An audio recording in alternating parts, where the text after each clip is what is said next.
The President.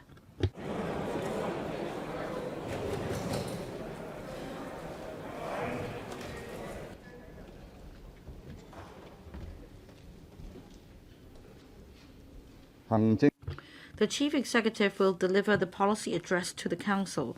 Members, please remain standing while the Chief Executive enters the chamber.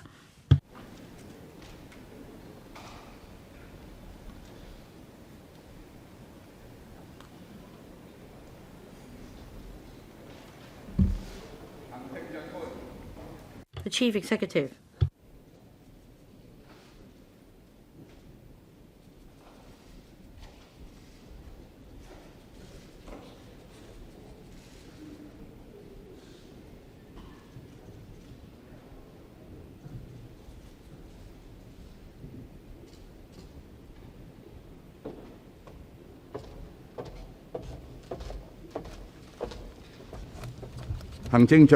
Delivery of the policy address by the Chief Executive.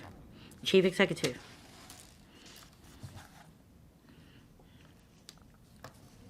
Mr. President, honourable members and fellow citizens, today I present the fourth policy address in my term of office.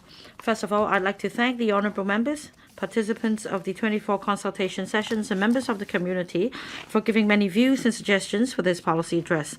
This shows that you all care about Hong Kong, support the Hong Kong Special Administrative Region, Hong Kong SAR government in enhancing its governance, and are willing to offer advice with the aim of building a better Hong Kong, which is our home. In preparing for this year's policy address, I deeply felt that I was charged with a heavy responsibility. In the past year or so, Hong Kong has experienced multiple blows which are unprecedented. The social unrest arising from the opposition to the proposed legislative amendments to the Fugitive Offenders Ordinance and other anti-government acts, the shrinking economy and rising unemployment rate caused by the coronavirus disease 2019 or COVID-19 epidemic, the acts that endanger national security due to interference by external forces, all these have seriously undermined the social stability of the Hong Kong SAR, impeded its economic development and tarnished its international image, and for which our society has paid a high price. Under such circumstances, the worries and anxieties of the people and their loss of confidence in the future are entirely understandable. Naturally, they will expect the Hong Kong SAR government to do more and to do better. As such, the primary objective of this policy address is to look at ways to get Hong Kong out of the impasse and to restore people's confidence as soon as possible. In his keynote address delivered at a meeting celebrating the 20th anniversary of Hong Kong's return to the motherland and the inaugural ceremony of the fifth term government of the Hong Kong SAR held on the 1st of July 2017, President Xi Jinping pointed out that the implementation of one country, two systems entailed an evolving process, and that Hong Kong had encountered some new circumstances and issues in the process. He mentioned that the continued successful implementation of one country, two systems in Hong Kong hinged on four imperatives. Namely, it was imperative to have a correct understanding of the relationship between one country and two systems. It was imperative to always act in accordance with the Constitution of the People's Republic of China and the basic law of the Hong Kong SAR of the People's Republic of China. It was imperative to always focus on development as a top priority, and it was all imperative to always maintain a harmonious and stable social environment.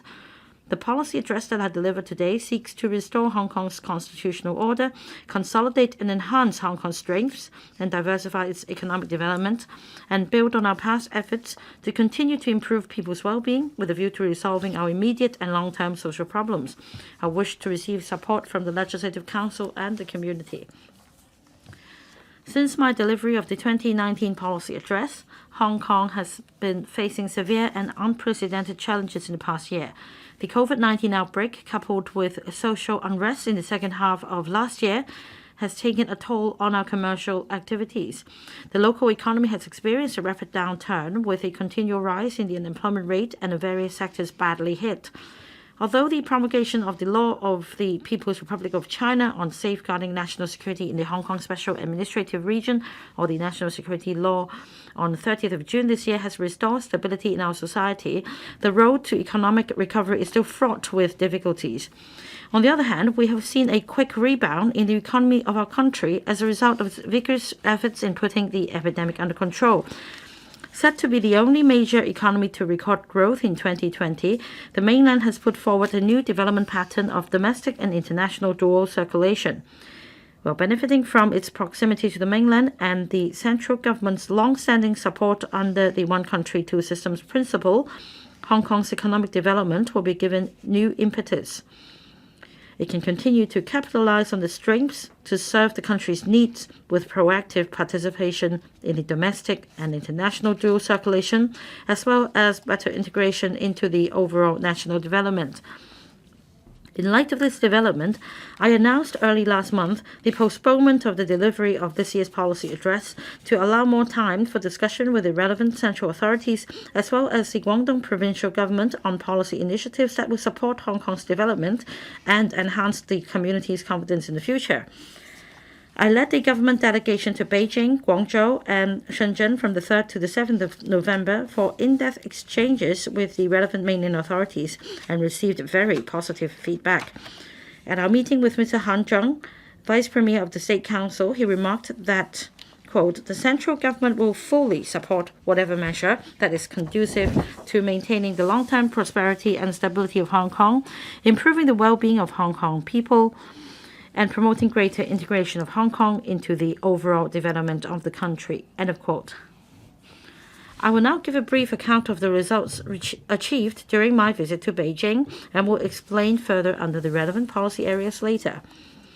On promoting the development of the Guangdong-Hong Kong-Macau Greater Bay Area, or GBA, the central government supports the full implementation by the end of this year of the 24 policy measures that have been approved in principle by the leading group for the development of the Guangdong-Hong Kong-Macau Greater Bay Area.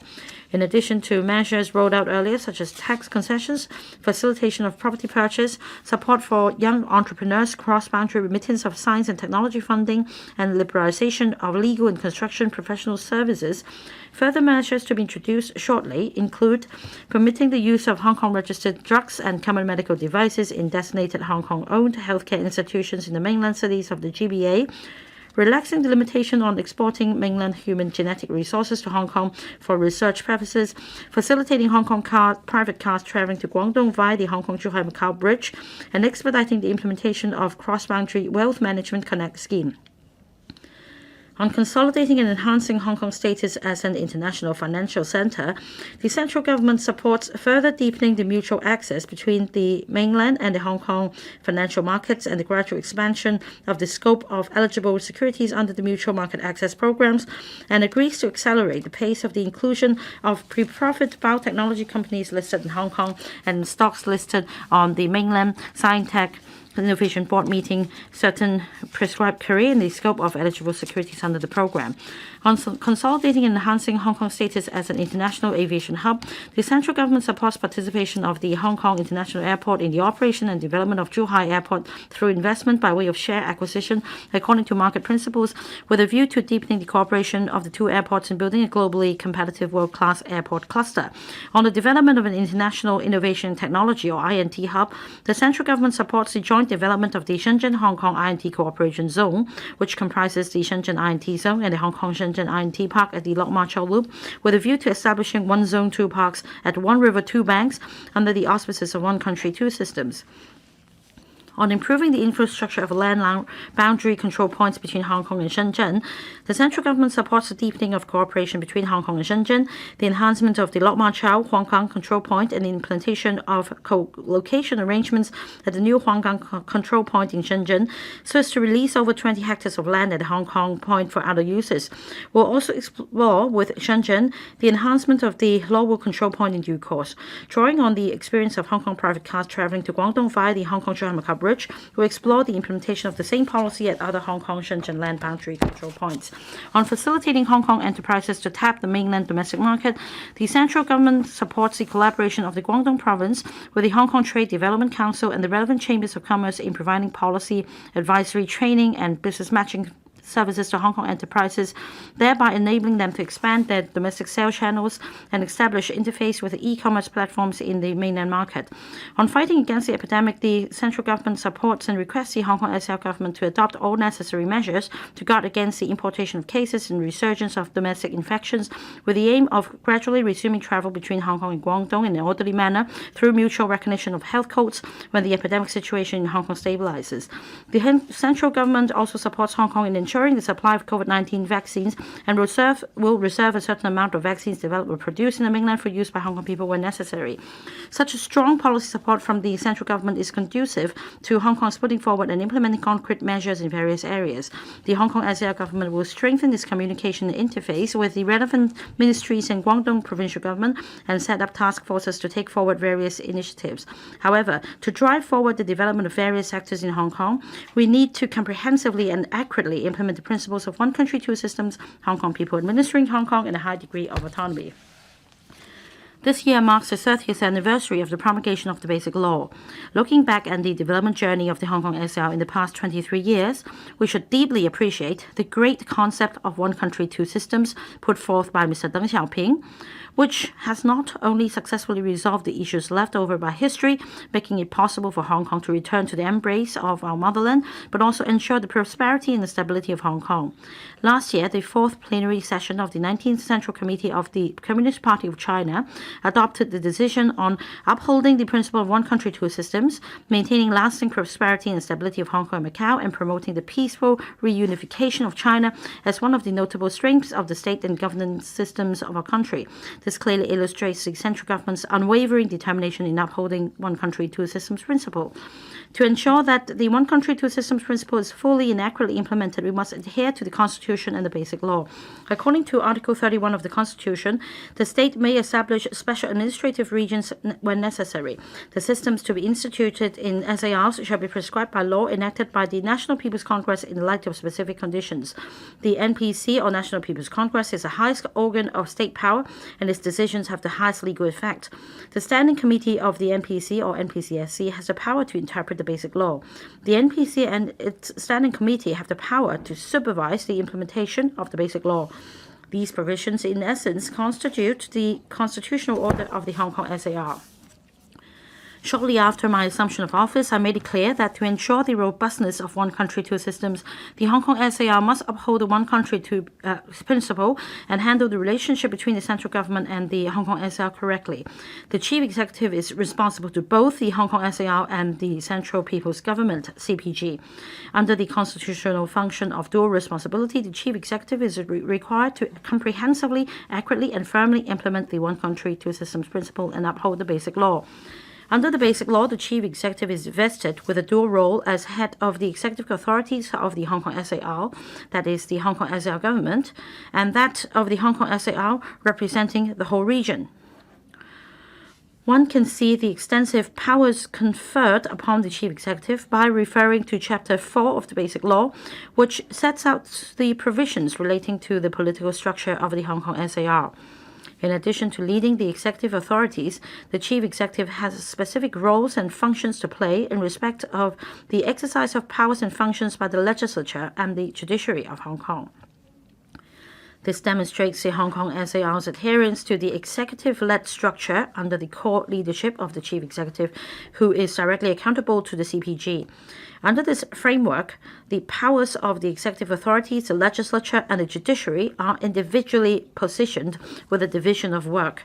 There is no conflict between an executive-led system and an independent judiciary, since one of the chief executive's duties is to uphold judicial independence, which is protected under the Basic Law. While the Hong Kong SAR has been established for over 23 years, from time to time there are still divergent views on the basic issues pertaining to the political system, and some issues are politically manipulated due to the society's inadequate understanding of the Constitution and the Basic Law, and the fact that some people's awareness of the one country principle has yet to be enhanced. In addition, ill-intentioned people influenced by external forces have made use of the relatively complicated social and political situation in Hong Kong to deliberately mislead the public about the relationship between the central government and the Hong Kong SAR. In the past year or so, Hong Kong has experienced the most severe political challenges since its return to the motherland. One of our urgent priorities is to restore Hong Kong SAR's constitutional order and political system from chaos. It is the constitutional responsibility of the Hong Kong SAR to safeguard our country's sovereignty, security, and development interests. Article 23 of the Basic Law stipulates that Hong Kong shall enact laws on its own to prohibit specified acts and activities which endanger national security. Notwithstanding Hong Kong's reunification with the motherland 23 years ago, and after 5 terms of government, this legislative exercise is still not yet completed. Hong Kong has become an obvious gaping hole in national security and presented significant risks to the country. Since the onset of the disturbances arising from the opposition to the proposed legislative amendments to the Fugitive Offenders Ordinance in June last year, we've seen escalating violence and damages, as well as opposition forces and organizations advocating Hong Kong independence and self-determination. And these opposition forces and organizations blatantly challenged the authority of the central government, and our government pleaded for interference in Hong Kong's affairs by external forces and even begged for sanctions against Hong Kong.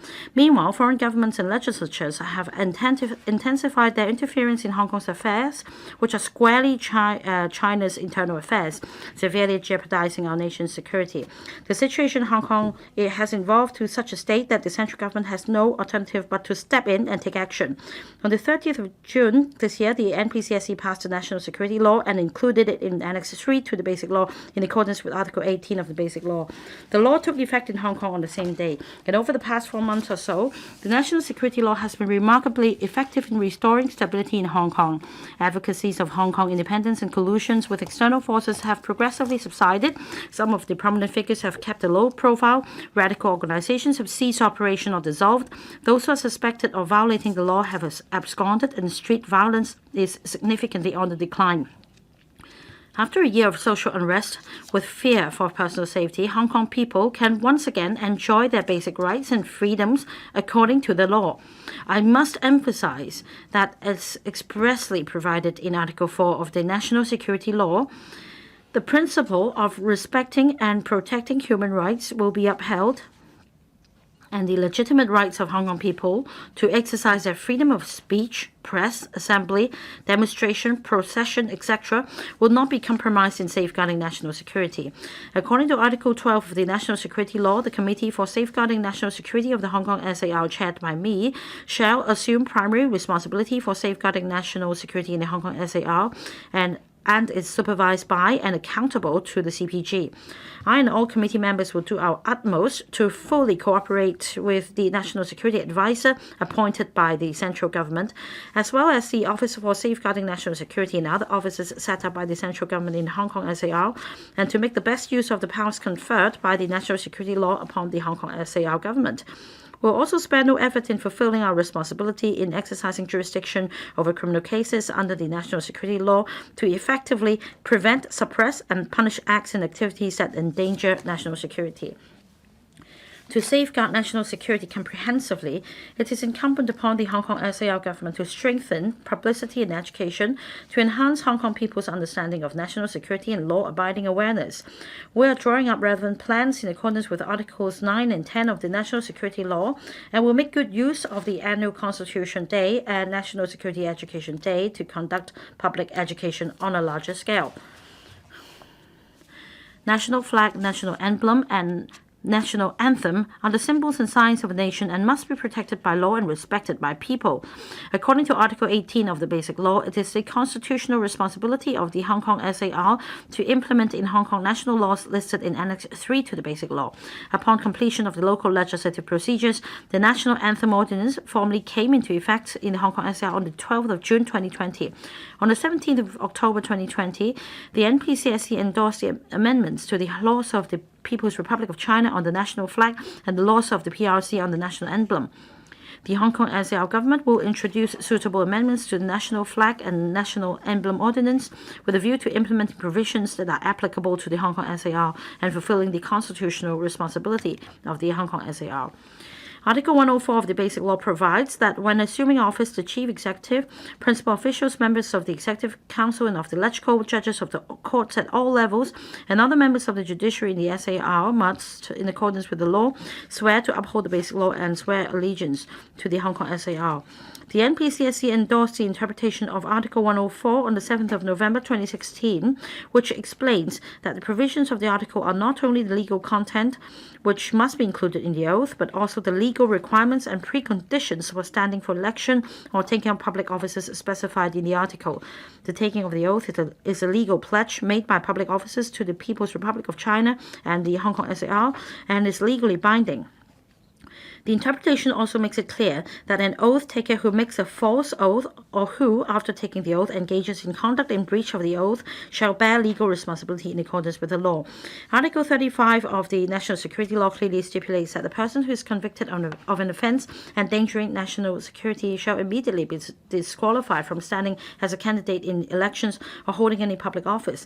The NPCSC endorsed the decision on the qualification of electoral members on the 11th of November, expressly stating that the electoral member does not fulfill the legal requirements and conditions on upholding the Basic Law and pledging allegiance to the Hong Kong SAR of the People's Republic of China if the member advocates to support Hong Kong independence, refuses to recognize the People's Republic of China's sovereignty over Hong Kong and the exercise of sovereignty, solicits intervention by foreign or external forces in the Hong Kong SAR's affairs, or carries out other acts that endanger national security. When a member is so decided in accordance with the law, he or she is immediately disqualified from being an electoral member.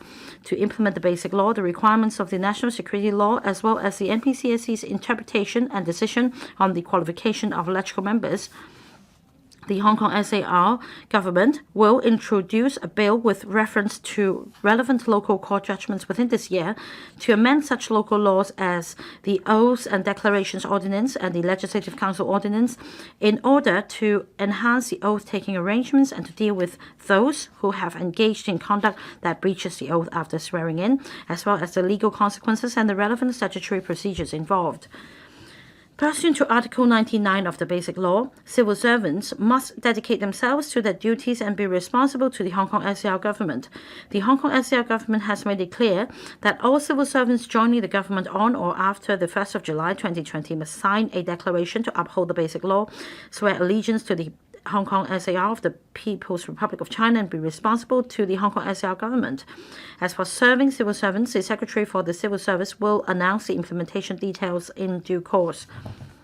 The rule of law is a core value and the cornerstone of Hong Kong's success. Hong Kong's rule of law has a solid foundation. Our mature legal system is renowned for being transparent, trustworthy, and fair.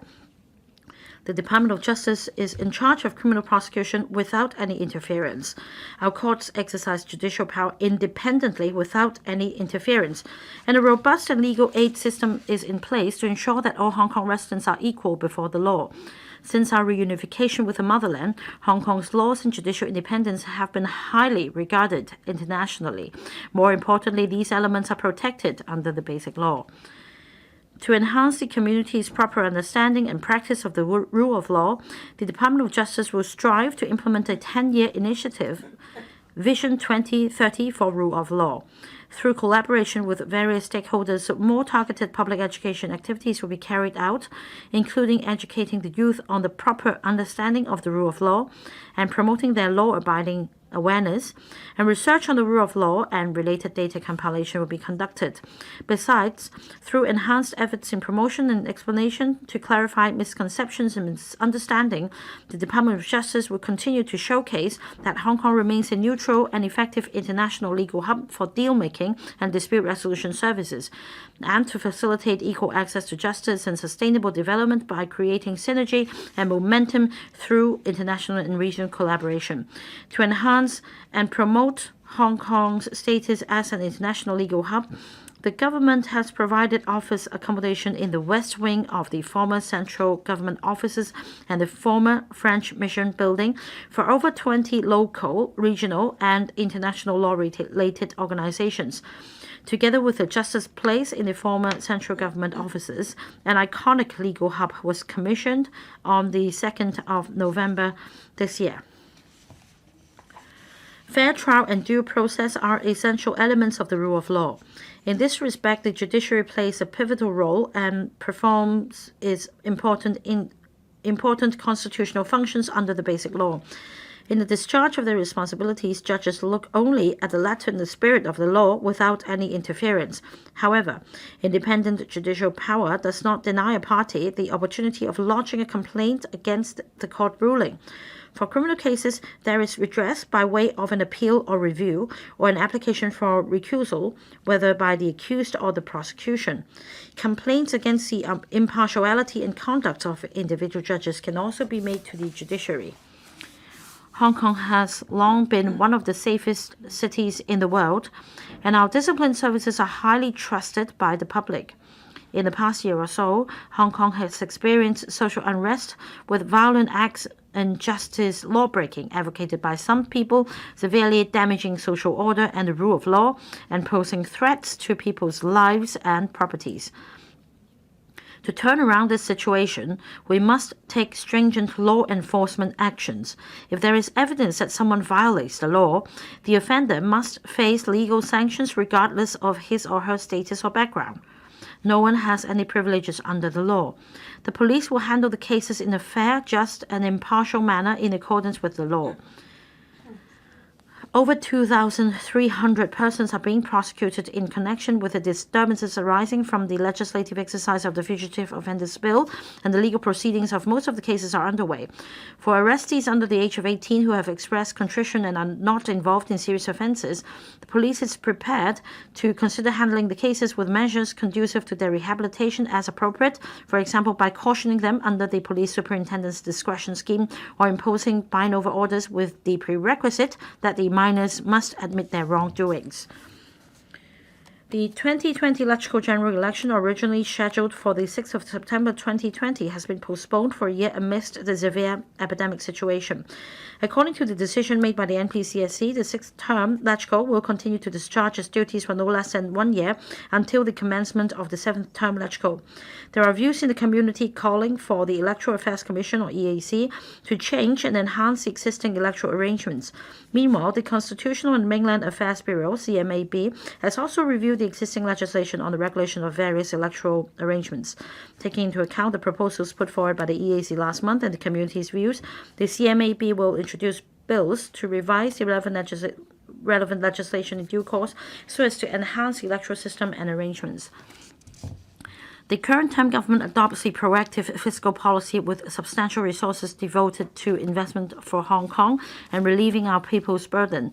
The government's recurrent expenditure has increased from $361.8 billion in 2017-18, that is the start of this term of the government, to the approved estimate of $486.6 billion in 2020-21, representing a growth of 34.5% or an annual average growth of 10.4%, which is the highest among all previous terms of government. Different sectors have been severely affected amid the tense relations between China and the United States, as well as the outbreak of social unrest and COVID-19. Over the past 6 months or so, the government has rolled out relief measures totaling about $310 billion under this year's financial budget and the 3 rounds of the Anti-Epidemic Fund, or AEF. With the anticipation that the weak economy will persist for quite a long time and the consequent reduction in government revenue, it will be hard to continue to increase government expenditure. However, to avoid impeding the development of Hong Kong, we will continue to invest in infrastructure, develop our land resources, and meet economic and livelihood needs. I advocate that the government should take up the roles of a facilitator and a promoter on top of a regulator and a service provider. The government should be visionary, improve existing policies and measures pursuant to policy objectives, and remove barriers for our industries with a view to maximizing the benefits for the society. Even with stringent control over increases in recurrent expenditure and zero growth in the civil service establishment, departments are required to carry out service reforms, by implementing initiatives that can bring benefits and convenience to the public. I noticed that recently members of the LegCo have expressed reservations about the government's requests to create directorate posts under the current situation. I understand members' concern and decide to withdraw all the staff establishment proposals awaiting scrutiny and review them individually. If any of the posts is confirmed to be absolutely necessary, we will only seek to create time-limited supernumerary posts first to handle the relevant duties. On streamlining administrative procedures, we will place special emphasis on streamlining land development control and approval processes, as well as expediting the approval process of applications for lease modifications pertaining to the planning of major private residential sites and other developments. Moreover, bureaus and departments will reform over 900 services under the Streamlining of Government Services program on a continuous basis. In parallel with the optimal use of public resources, we will make good use of the funds set up by the government over the years for supporting various policy objectives and target groups.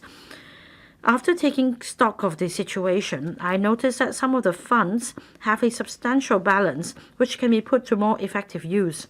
I've requested the relevant policy bureaus to examine the situation in a holistic manner with a view to streamlining procedures and strengthening promotion so that the funds that can benefit more members of the community and organizations. I will later on give some examples on how we put the funds to good use.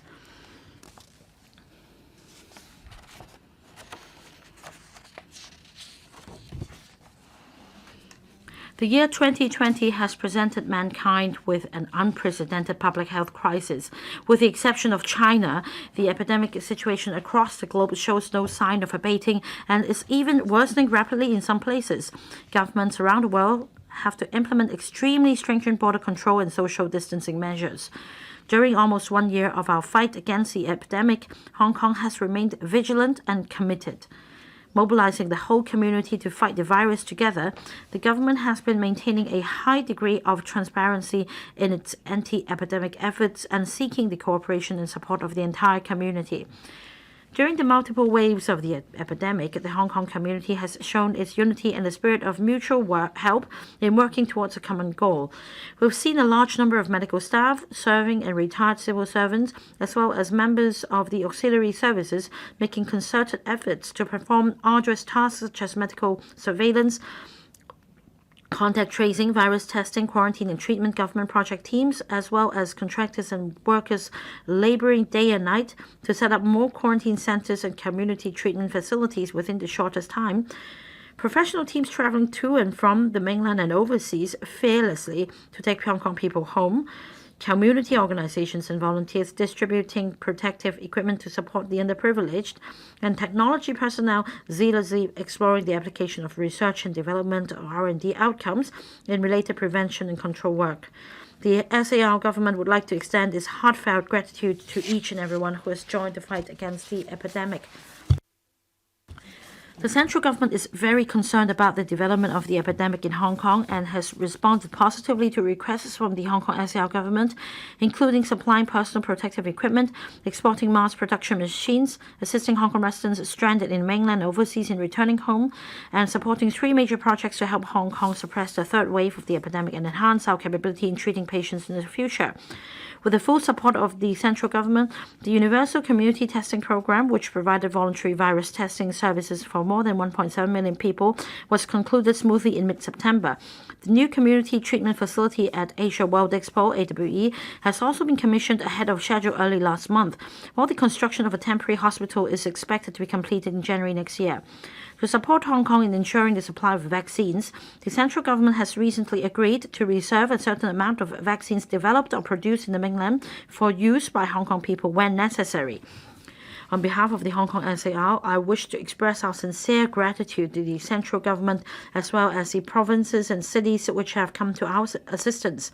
As for the arrangements to facilitate cross-border travel, which the public are concerned about, provided that the epidemic in Hong Kong is under control, the central government supports the gradual resumption of travel between Hong Kong and Guangdong without the need for compulsory quarantine in an orderly manner through mutual recognition of health codes. Since the outbreak of the epidemic in January this year, the Interdepartmental Steering Committee Command Center led by me has been making timely adjustments to the measures to cope with the ever-changing situation with a view to capping the epidemic through a multi-pronged approach. In the course of doing so, not only do we have to consider the legal basis of the measures, the level of acceptance from the public and the impact on the economy, but also the practicability of the measures in achieving the desired effects.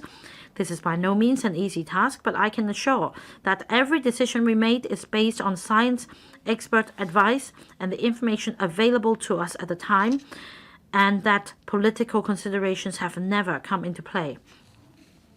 As the research and development of vaccines take time, and the epidemic situation remains unstable and may persist for a period of time, we need to be prepared at all times for the next wave.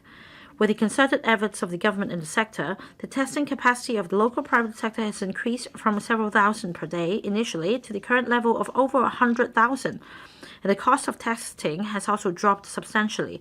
The anti-epidemic technologies developed locally have also proved to be highly useful. Furthermore, we have set up more quarantine centers and treatment facilities, subsidized the production of masks and other personal protective equipment locally, as well as rolled out 3 rounds of AEF measures to support the sectors and members of the public that have been hard hit by the epidemic. However, in view of the unstable development of the epidemic, we should never lower our guard. Recently, there is a resurgence of confirmed cases and clusters of infection without a known source in the community. The epidemic is on the brink of another wave of outbreak. It is essential for us to take all necessary measures to strengthen epidemic control by guarding against the importation of cases and the resurgence of domestic infections, and further enhance the precision of the control measures. On guarding against the importation of cases, the government has tightened cross-boundary control measures comprehensively by putting inbound travelers arriving in Hong Kong from countries outside China in compulsory quarantine at hotels for 14 days. And for those coming from high-risk places, they are also required to present proof of a negative virus test result before boarding planes. On breaking the virus transmission chain in the community, we mandate high-risk groups to undergo virus tests and will provide voluntary virus testing service for people without symptoms on a wider scale, and may even implement a large-scale university community testing again in a bid to achieve the target of zero infection, should we have the support and cooperation of the general public, and to resume traveling between the 2 places at an early date. Now I'd like to talk about economic development of Hong Kong. Economic development is the basis for a stable life for people. As the COVID-19 pandemic has dealt a heavy blow to economies around the world, reviving the economy and creating employment have become the most pressing issues. Over the past year, Hong Kong's economy has been severely hit by social unrest, the pandemic, and international political situations. The labor market is also under immense pressure. The government forecasts the economy to contract by 6.1% in 2020.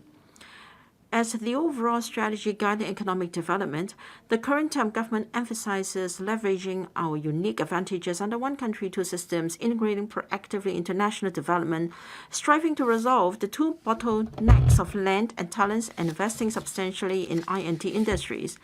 At the same time, we continue to connect with the world to explore business opportunities. While promoting free trade and maintaining our market economy, the Hong Kong SR government is committed to playing the role of a facilitator and promoter, and will join hands with enterprises to explore more market opportunities and assist professional service providers to go beyond Hong Kong. Since the inclusion of the dedicated chapter on Hong Kong and Macau in the outline of the National 12th Five-Year Plan, the central government has fully positioned Hong Kong's role in planning and taking forward the country's overall development. Furthermore, the Belt and Road Initiative and the GBA development in recent years have provided unlimited opportunities for Hong Kong. While the U.S. and European economies are falling into deep recession, our country has already regained economic growth momentum by vigorously suppressing and strictly controlling the epidemic. There is no reason for us not to take the advantage of this development when we seek to inject impetus to relaunch our economy. The 5th plenary session of the 19th CCCPC has recently adopted the proposals for formulating the 14th Five-Year Plan for National Economic and Social Development at long-range objectives through the year 2035, stating that reform and innovation were the fundamental driving forces to accelerate the establishment of a new development pattern featuring dual circulation, which takes the domestic market as the mainstay while enabling domestic and foreign markets to interact positively with each other. While the main element of the dual circulation strategy is to expand domestic demand, it does not mean our country is closing the door to the outside world. Instead, the mainland's economy will open up in a wider scope, a broader spectrum at a deeper level so as to make better use of international circulation to enhance domestic circulation. Being a highly market-oriented and international economy underpinned by the rule of law, Hong Kong's development opportunities under our country's new development pattern are evident. Given the advantages under one country, two system, Hong Kong can further strengthen its intermediary role in international circulation. Besides, we can focus on the business opportunities in the mainland market, better integrate into the overall development of our country, take the GBA development as an entry point and proactively become a participant in domestic circulation and a facilitator in international circulation. Playing the dual role well will bring continuous impetus to Hong Kong's economy. As an international financial center, Hong Kong has weathered one crisis after another. In the face of the challenges of the COVID-19 pandemic and global economic turmoil, we have confidently demonstrated the resilience and stability of our financial system. The linked exchange rate system has been operating smoothly. The Hong Kong dollar exchange rate has been on the strong side of the capital inflow. The aggregate balance of the banking system increased significantly in the past year, reflecting continued investors' interest and confidence in Hong Kong's capital market. The banking system remains robust, with major banks' average liquidity coverage ratio and an average capital adequacy ratio exceeding 56% and 20% respectively, both well above the international regulatory standards. From end 2019 to end September this year, the total deposits of banks grew by 7.3%. Other facets of the financial services sector, such as the securities and insurance markets, also continue to operate in an orderly manner. In these turbulent times of international and geopolitical tension, the government and the financial regulators will closely monitor financial market development to ensure financial stability. The current term government has proactively taken the initiative to consolidate Hong Kong's status as an international financial market and strengthen its competitive edge. For example, in the last legislative session, we proposed and secured legislative passage of 5 bills in a row to drive the market development of private equity funds, insurance, and MPF. This significant policy-driven development is also found in our securities market. Since the Hong Kong Exchanges and Clearing Limited amended the listing rules in April 2018, a total of 36 companies with weighted voting rights structure, pre-profit biotechnology companies and secondary listed companies have been listed in Hong Kong with a total current market capitalization of over 11 trillion Hong Kong dollars. Hong Kong is our country's international financial center. We have rolled out a number of policy initiatives for the mutual access of financial markets in recent years, facilitating both the opening up of the mainland's capital market and the expansion of Hong Kong's financial services. The central government continues to support Hong Kong in consolidating and enhancing our status as an international financial center. Apart from expediting the implementation of cross-boundary wealth management connect system in the GBA, the central government has, during my visit to Beijing, agreed to include pre-profit biotechnology companies listed in Hong Kong under new listing regime and stocks listed on mainland Scientech Innovation Board, meeting certain prescribed criteria into the stock universe of the mutual market access programs. This initiative will add a bright spot to the mutual access of the financial markets of the two places. We also strive to promote real estate investment trust REIT in Hong Kong to develop Hong Kong into a vibrant REIT market in Asia. This will strengthen the capital raising function of Hong Kong as a premium asset and wealth management center and broaden the investment options with a relatively stable return for local investors. To this end, we're considering various measures through a multi-pronged approach, including relaxing the investment restrictions on REIT as appropriate, broadening the investor base, facilitating market operation through legislative and regulatory enhancement, and stepping up market promotion and investor education. With a view to consolidating Hong Kong's position as Asia's premier fund hub for private equity, will provide tax concession for carried interest issued by private equity funds operating in Hong Kong subject to the fulfillment of certain conditions. We have consulted the industry and are formulating the legislative proposal with the aim of introducing an amendment bill into the LegCo shortly. The family office business has flourished in recent years, becoming an important growth segment in the wealth and asset management industry. To further development the family office business in Hong Kong, Invest Hong Kong will set up a dedicated team to set up promotion of advantages in local and other major markets and offer one-stop support services to family offices which are interested in establishing a presence here. Now I'd like to turn to Hong Kong's status as an international aviation hub. Capitalizing on its advantages in terms of geographical location and management, the Hong Kong IA has strived to reform for the better in recent years. Although the global aviation industry is badly hit by the COVID-19 pandemic, we maintain full confidence in Hong Kong as an international aviation hub. The Outline Development Plan for the Guangdong Hong Kong Macau GBA, or Outline Development Plan, also explicitly mentions Hong Kong's status as an international aviation hub. The Hong Kong Authority Hong Kong AAHK will commission the third runway in 2022 and the entire three-runway system in 2024 as planned. It is expected that the Premium Logistics Center will be completed in 2023 and the Sky City development projects will be completed in phases between 2021 and 2027.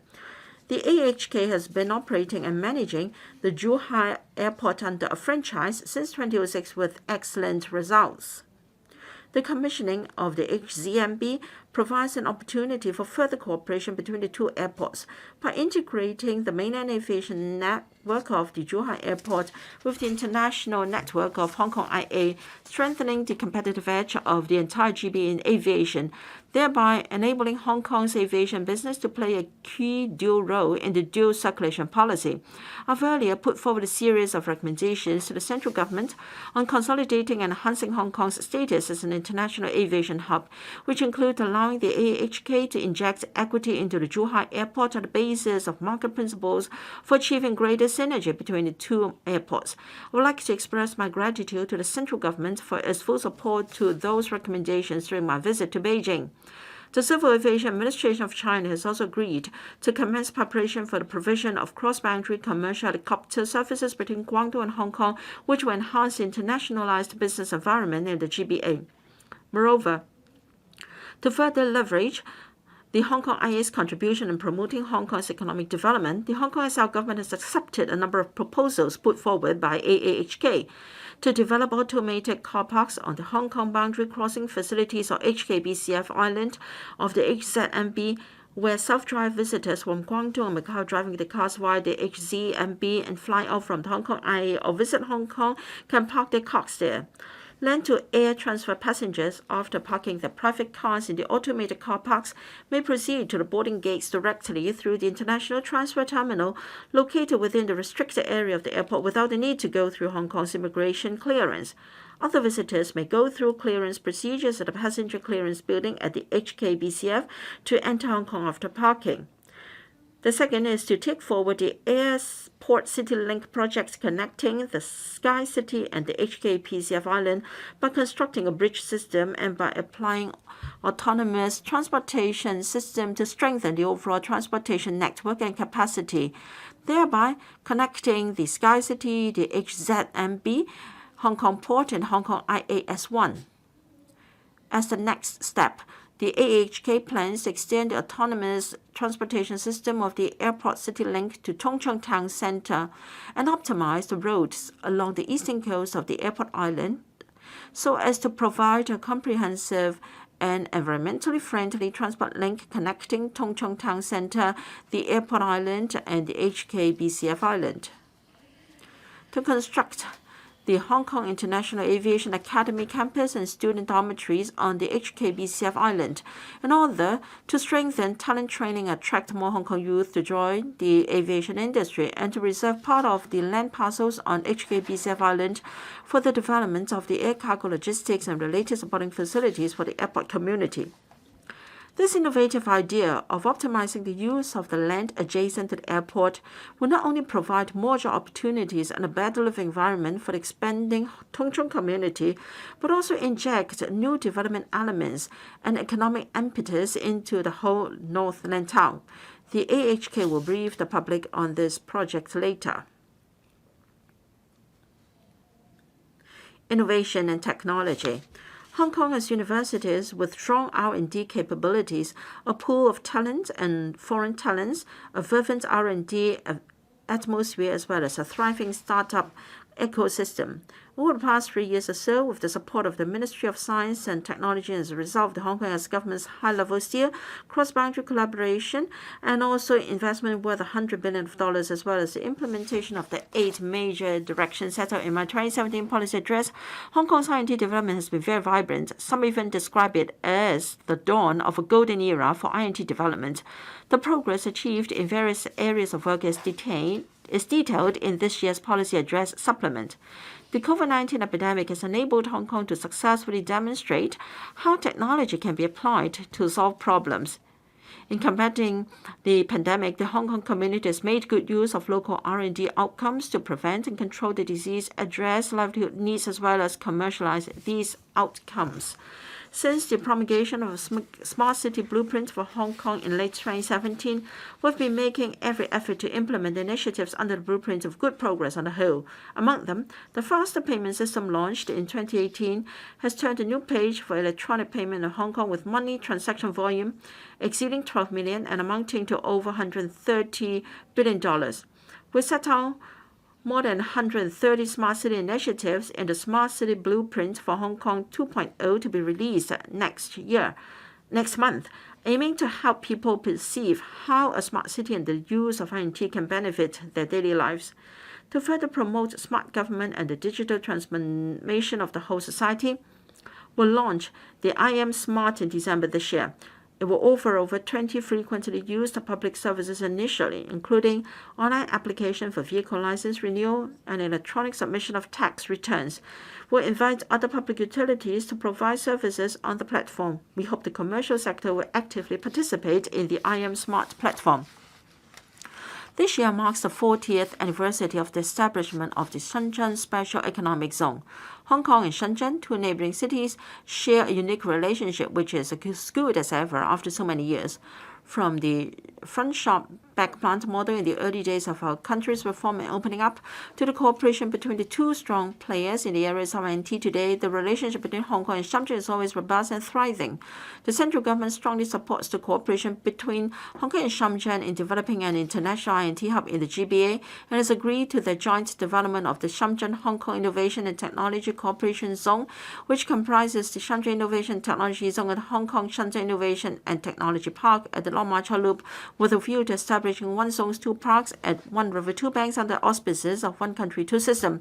During my visit to Shenzhen, I've agreed with the leaders of the Shenzhen municipality that we should adopt the spirit of innovative thinking, pushing new limits and sharing new resources and taking forward the related work.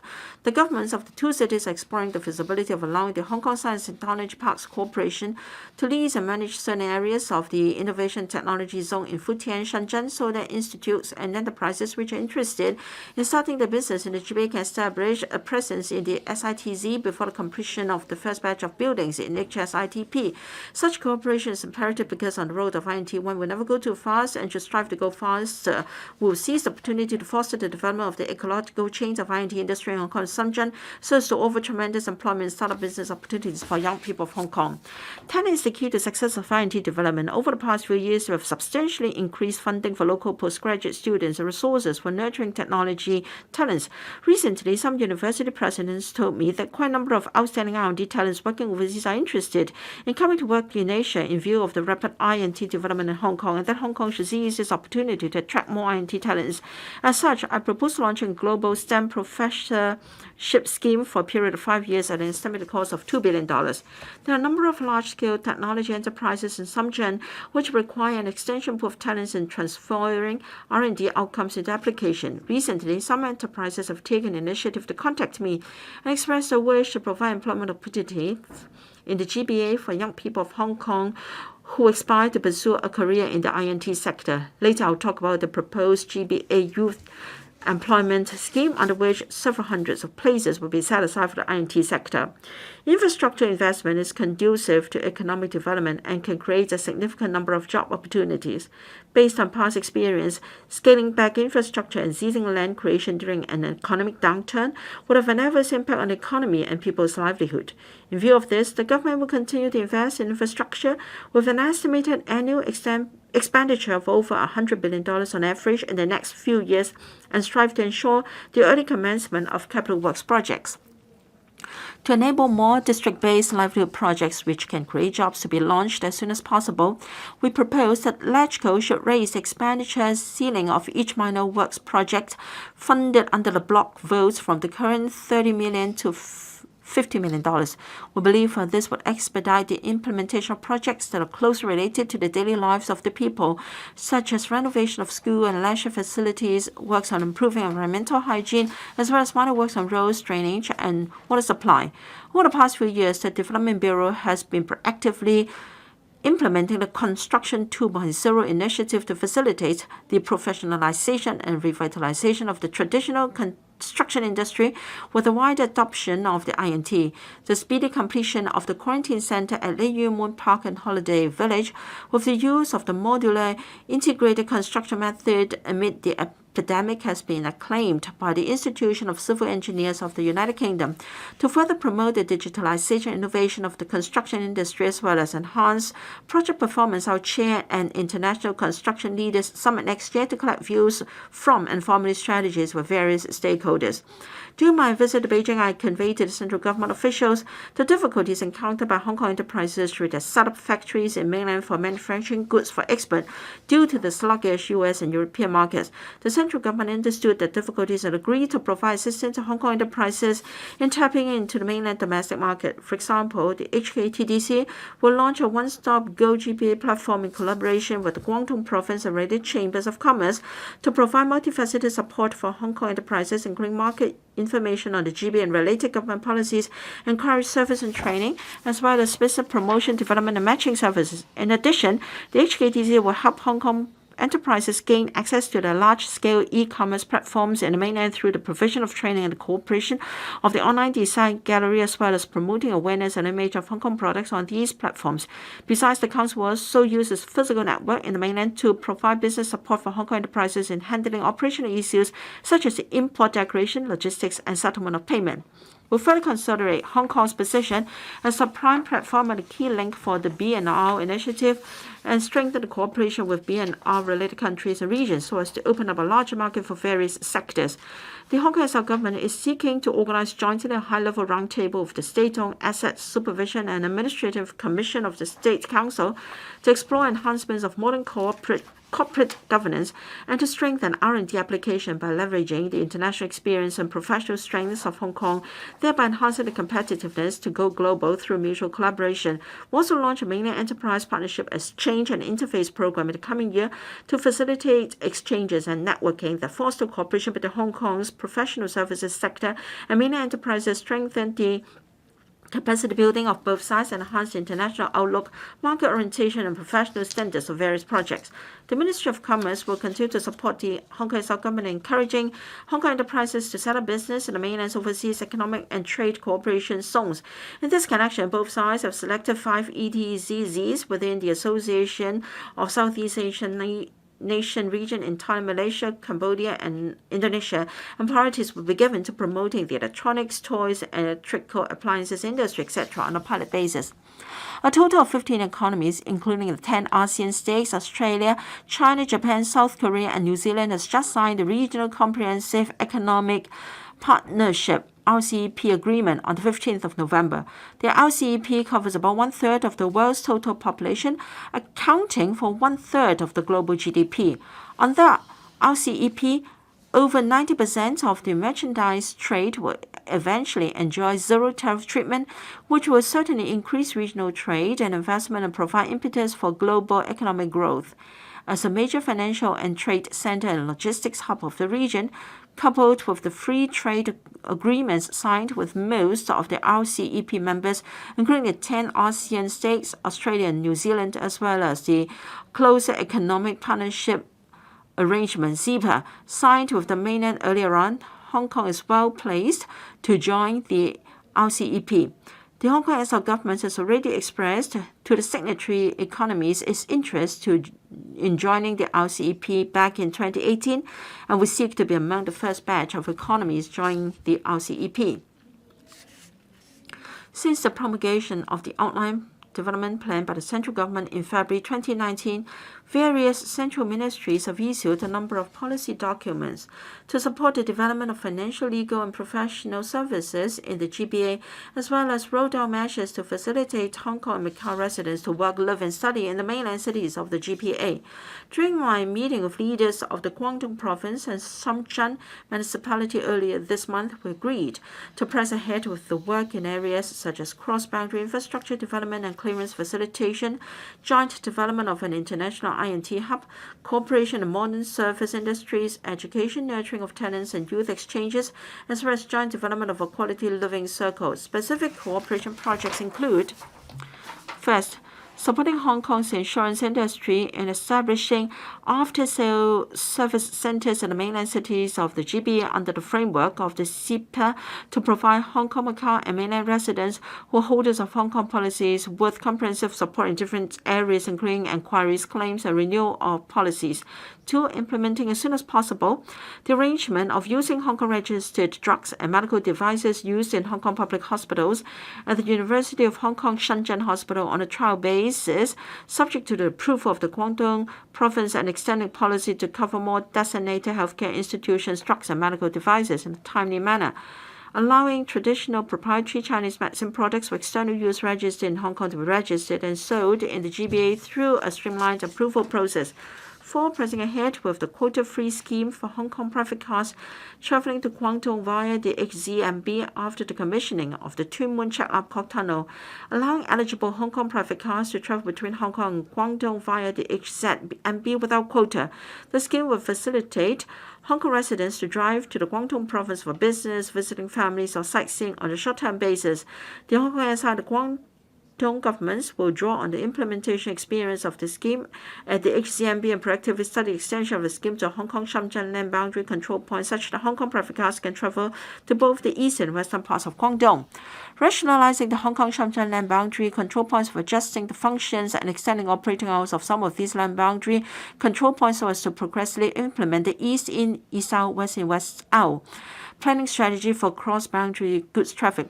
We shortly explore with the Shenzhen municipal government on the implementation of co-location arrangement at the new Huanggang port situated in Shenzhen so as to release over 20 hectares of land in Hong Kong's Lot Ma Chau control point for other users, supporting and assisting various universities in Hong Kong in their plans to provide educational services in the GBA, providing support to the GBA Youth Employment Scheme and the funding scheme for youth entrepreneurship in the GBA launched by the Hong Kong SL government, establishing the Pan-GBA Inward Investment Liaison Group to enable Invest Hong Kong and its counterparts in other cities in the GBA to develop holistic and joint inward investment propositions with a view to enhancing strategy and jointly promoting the development of equine industry in the GBA through collaboration with the Hong Kong Jockey Club and its race course in Chonghua, Guangzhou.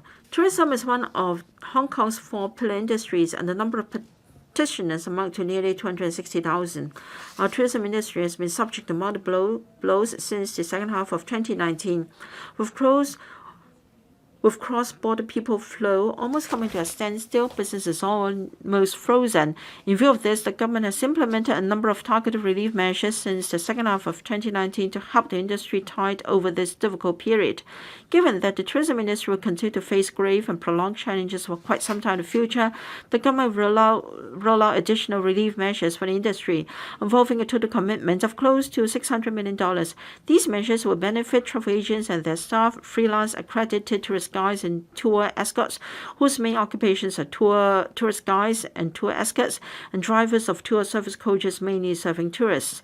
Once the epidemic is eased, we'll tap into more local cultural and green tourism resources to revive our tourism industry with a view to expanding both the mainland and overseas visitors source market, as well as offering leisure and traveling experience of rich historical and cultural elements to local visitors. The persisting pandemic will alter the global tourism landscape. The Hong Kong Tourism Board is taking the opportunity to examine the positioning of Hong Kong's tourism to meet future challenges.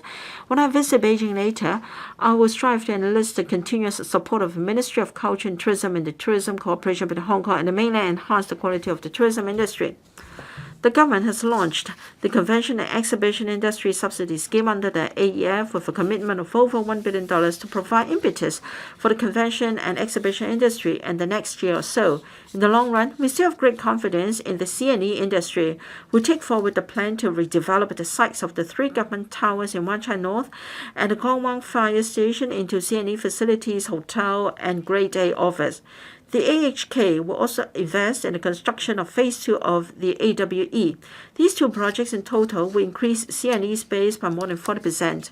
As for the proposal to develop a new convention center on the site above the exhibition station of the Sha Tin to Central Link, in view of the technical difficulties involved, the uncertainties concerning the construction period and concerns about cost effectiveness, we have decided to use the site for other purposes. To facilitate small and medium enterprises to apply for relevant funding from various government support schemes in a quick and easier way, we formed the SME Reach Out Service Team to provide one-stop consultation and referral services.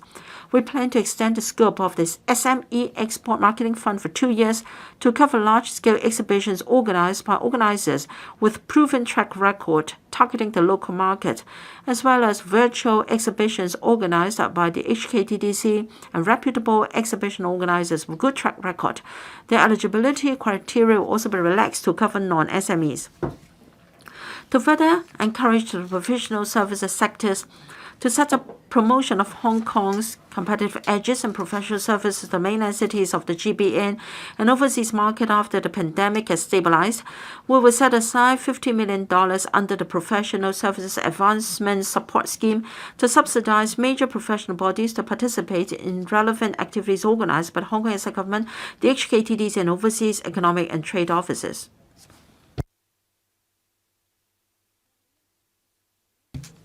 In order to alleviate the financial burden of enterprises and support them in obtaining commercial loans, the government has rolled out the 90% guarantee products and the special 100% guarantee product in the past year. Meanwhile, many banks have been offering extension of principal payment holiday with the support of the Hong Kong Monetary Authority.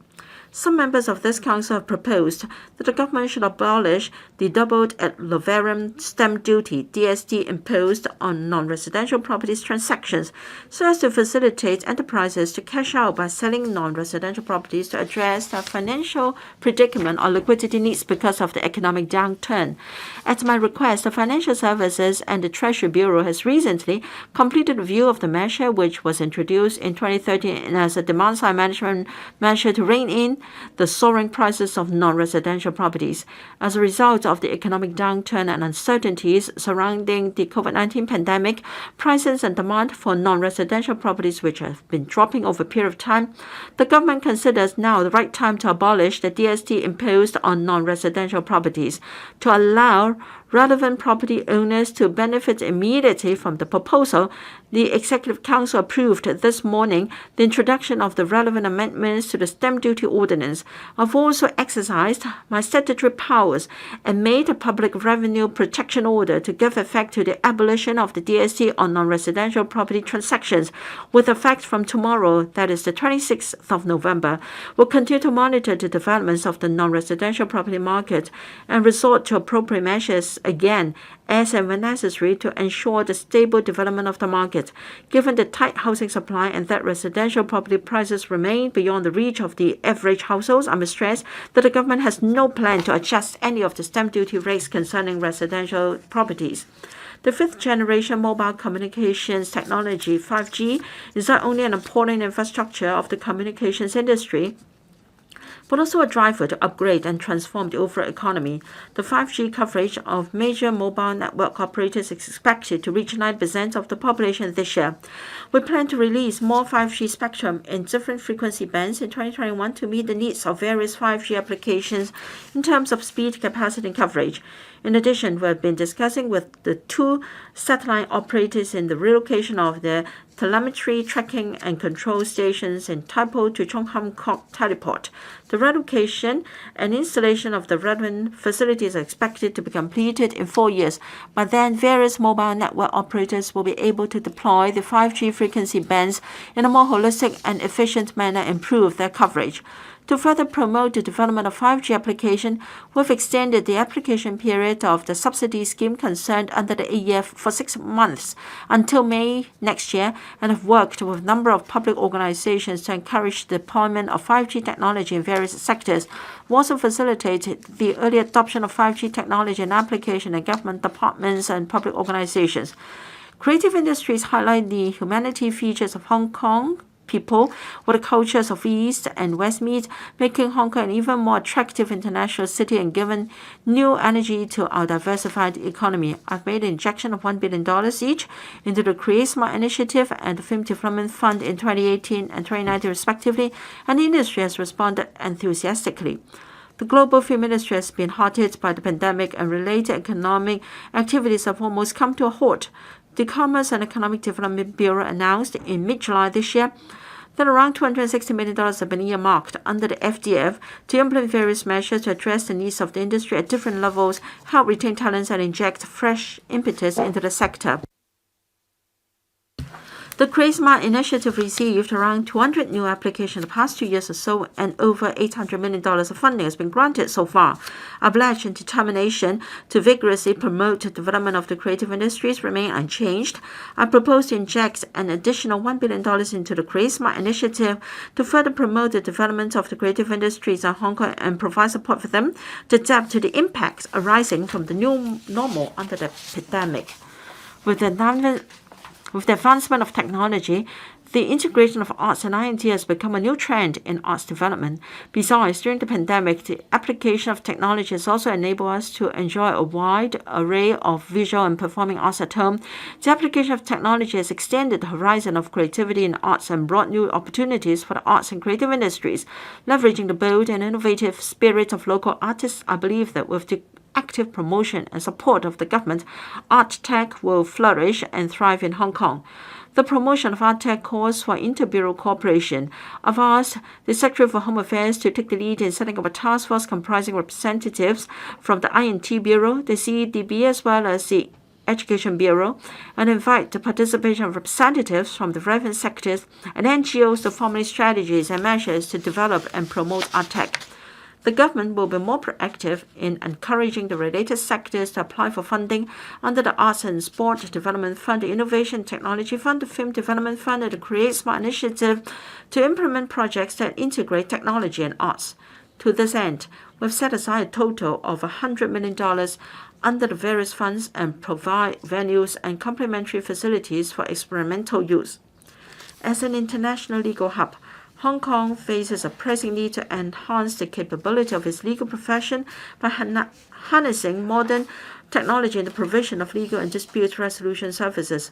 Further to the establishment of the Law Tech Fund and the COVID-19 online dispute resolution scheme under the second round of the AEF, the DFJ will actively explore the development of the Hong Kong Legal Cloud, a state-of-the-art online facility equipped with advanced information security technology to provide secure, reliable, and affordable data storage services for the local legal and dispute resolution sector to promote the overall long-term development of Hong Kong's legal and dispute resolution services.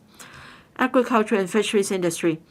The government is committed to promoting high-value-added and sustainable development of these two industries. We established the agricultural park in Kwu Tung North to facilitate the development of agro-technology and modernization of farm management, as well as provide technical support to farmers. Works on agricultural park phase 1 will commence shortly and is expected to be completed in phases between next year and 2023. Regarding the fisheries industry, the government has resumed issuing new marine fish culture licenses in the beginning of this year and is preparing to designate new fish culture zones at 4 locations in Hong Kong waters to increase fish production. Related EIA is underway and expected to be completed in 2022. We also support Hong Kong fishermen to participate in the development of deep-sea mariculture in the GBA. Last year, we signed a cooperation agreement with the relevant authorities of the Guangdong Provincial Government and will provide assistance under the Sustainable Fisheries Development Fund and set up a modern demonstration farm to help the fisheries trade switch to deep-sea mariculture. The social unrest last year dealt a heavy blow to Hong Kong's image as a safe city internationally and in the mainland. The unreasonable criticism and smearing of the central government's enactment of the national security law in Hong Kong and the NPCS's decision on the qualification of electoral members by some foreign countries and political organizations have also undermined the confidence of overseas enterprises in the rule of law and freedom in Hong Kong. We should seize the opportunity to clarify the misconceptions and misunderstandings and showcase Hong Kong's unique strengths and extraordinary charm to the outside world again. When the pandemic situation stabilizes, we'll roll large-scale publicity and promotion strategies to promote Hong Kong to businessmen, investors, entrepreneurs, researchers, and talents around the world.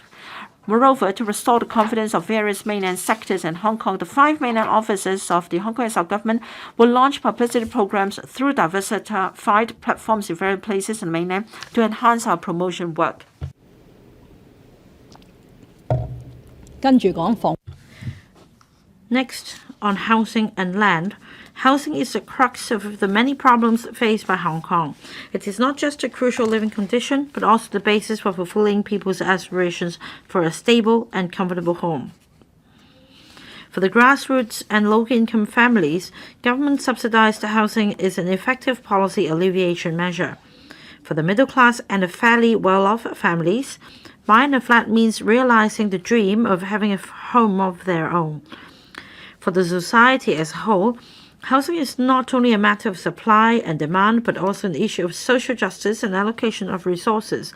From the point of view of governance, unresolved housing problems may jeopardize the long-term prosperity and stability of society.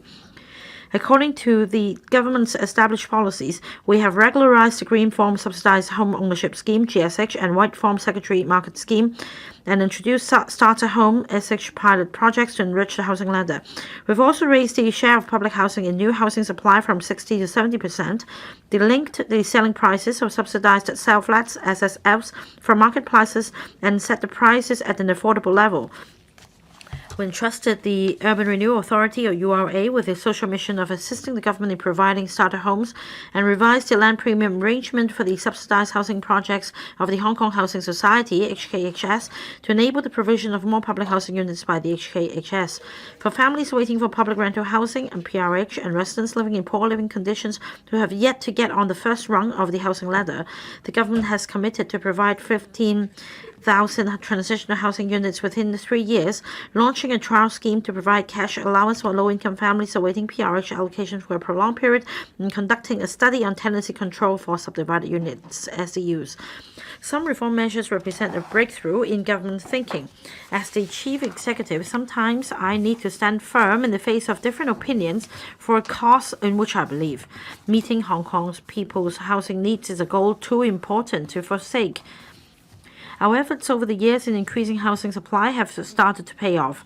I now announce that based on the Long-Term Housing Strategy Annual Progress Report 2020, to be published by the Transport and Housing Bureau, we have identified all of the 330 hectares of land required for providing 316,000 public housing units to meet the demand for about 1,000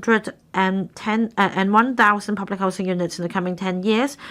Such land supply mainly comes from reclamation in Tung Chung, the agricultural land and brownfield sites in new development areas, NDAs, such as Kutong North, Fanning North, Hong Shui Kiu, Ha Chun, a number of sites which have been rezoned for public housing development, reallocation of 9 sites at Kai Tak and Anderson Road Quarry for public housing development, partial development of the Fanning Golf Course, and a number of brownfield clusters with housing development potential, the review of which has already been completed. The Hong Kong Housing Authority launched the Home Ownership Scheme, HOS 2020, with applications closing early last month to provide 7,000 flats. These HOS flats, with selling prices set at 60% of the market price, have attained an oversubscription of 33 times, while GSX 2019, involving 3,700 flats, is at the flat selection stage. Around 4,700 GSH flats will be put up for sale in phases next year, with the first batch of about 2,100 flats expected to be launched in May next year. I proposed in my policy address last year that the HKHA shall make active preparation to accelerate the sale of the recovered flats in 39 Tenants Purchase Scheme TPS estates. In July this year, the HA endorsed putting up the recovered TPS for sale to eligible green form applicants together with other flats in the annual HOS and GSH sale exercises. The HKHA is carrying out the preparatory work to put up over 700 recovered flats for sale together with other flats in the next GSH sale exercise. The URA has proactively embarked on its new mission to provide more starter homes in its redevelopment projects. It has decided to assign the redevelopment project adjacent to the e-residence as another Exec project, which is expected to provide about 260 units for sale in 2024.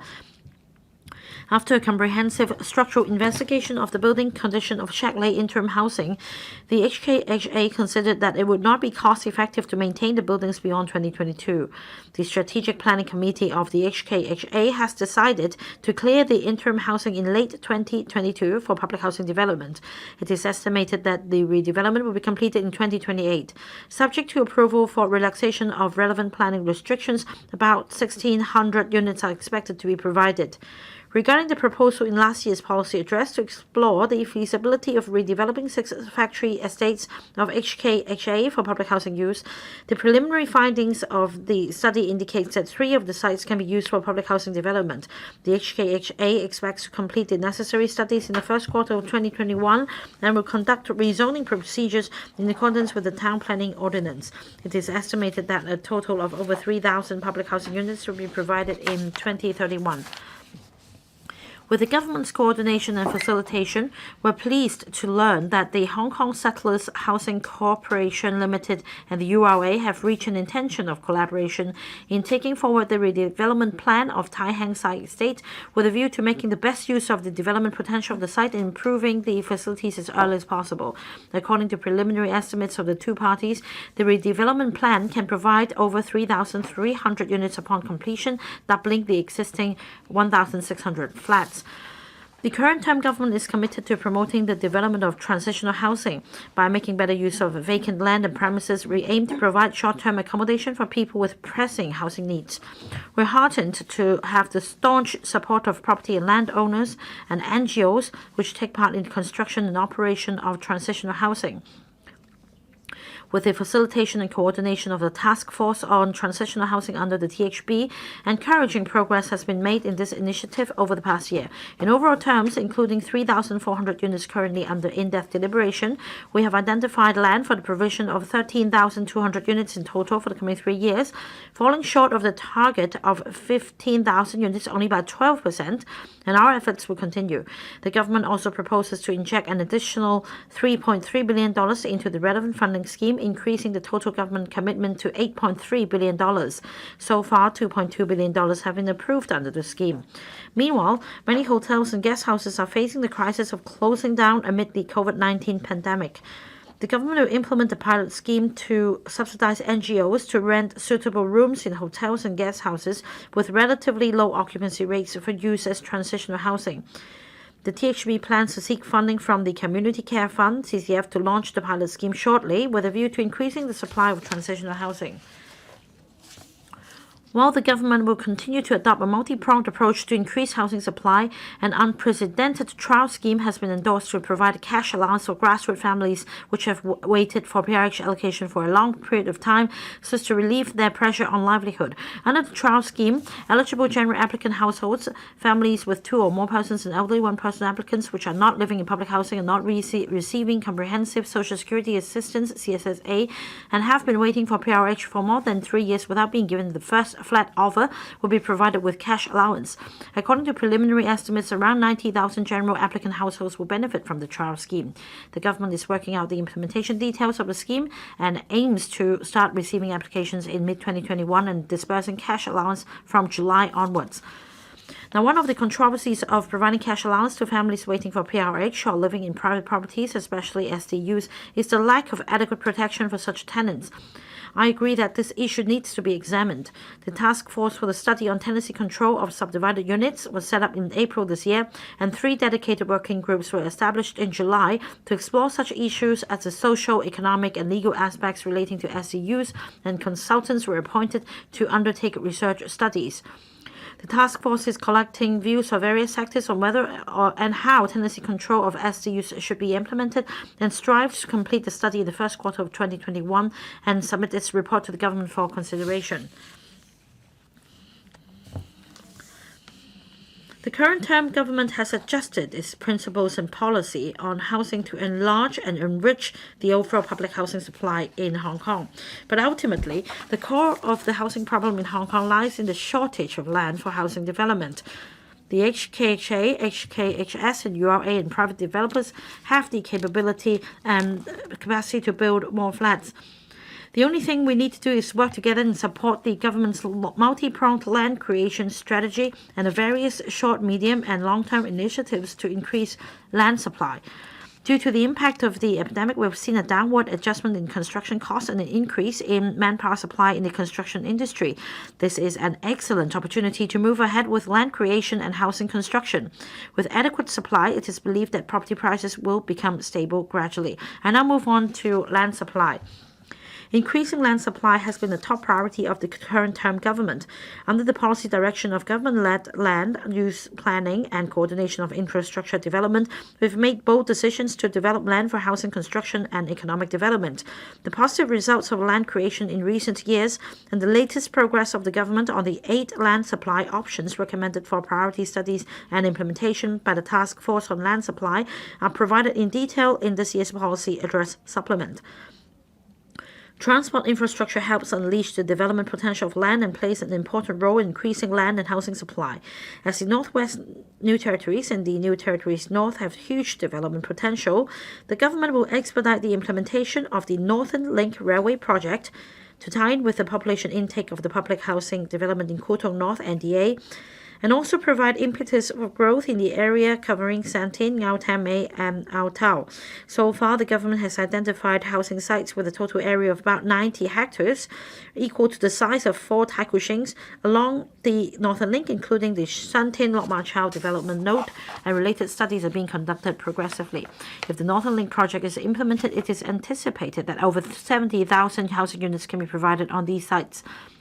We've drawn up the outline zoning plan for the Siu Ho Wan depot site, the topside development of the MTR Corporation Limited. Based on the latest assessment, it is expected that the site may provide about 20,000 residential units in the medium to long term, of which around 50% will be SSFs. This is going to be the second topside public housing project on railway facilities since the Cornhill development on the Island Line 4 decades ago in the 1980s. This demonstrates the current term government's determination in expanding public housing supply.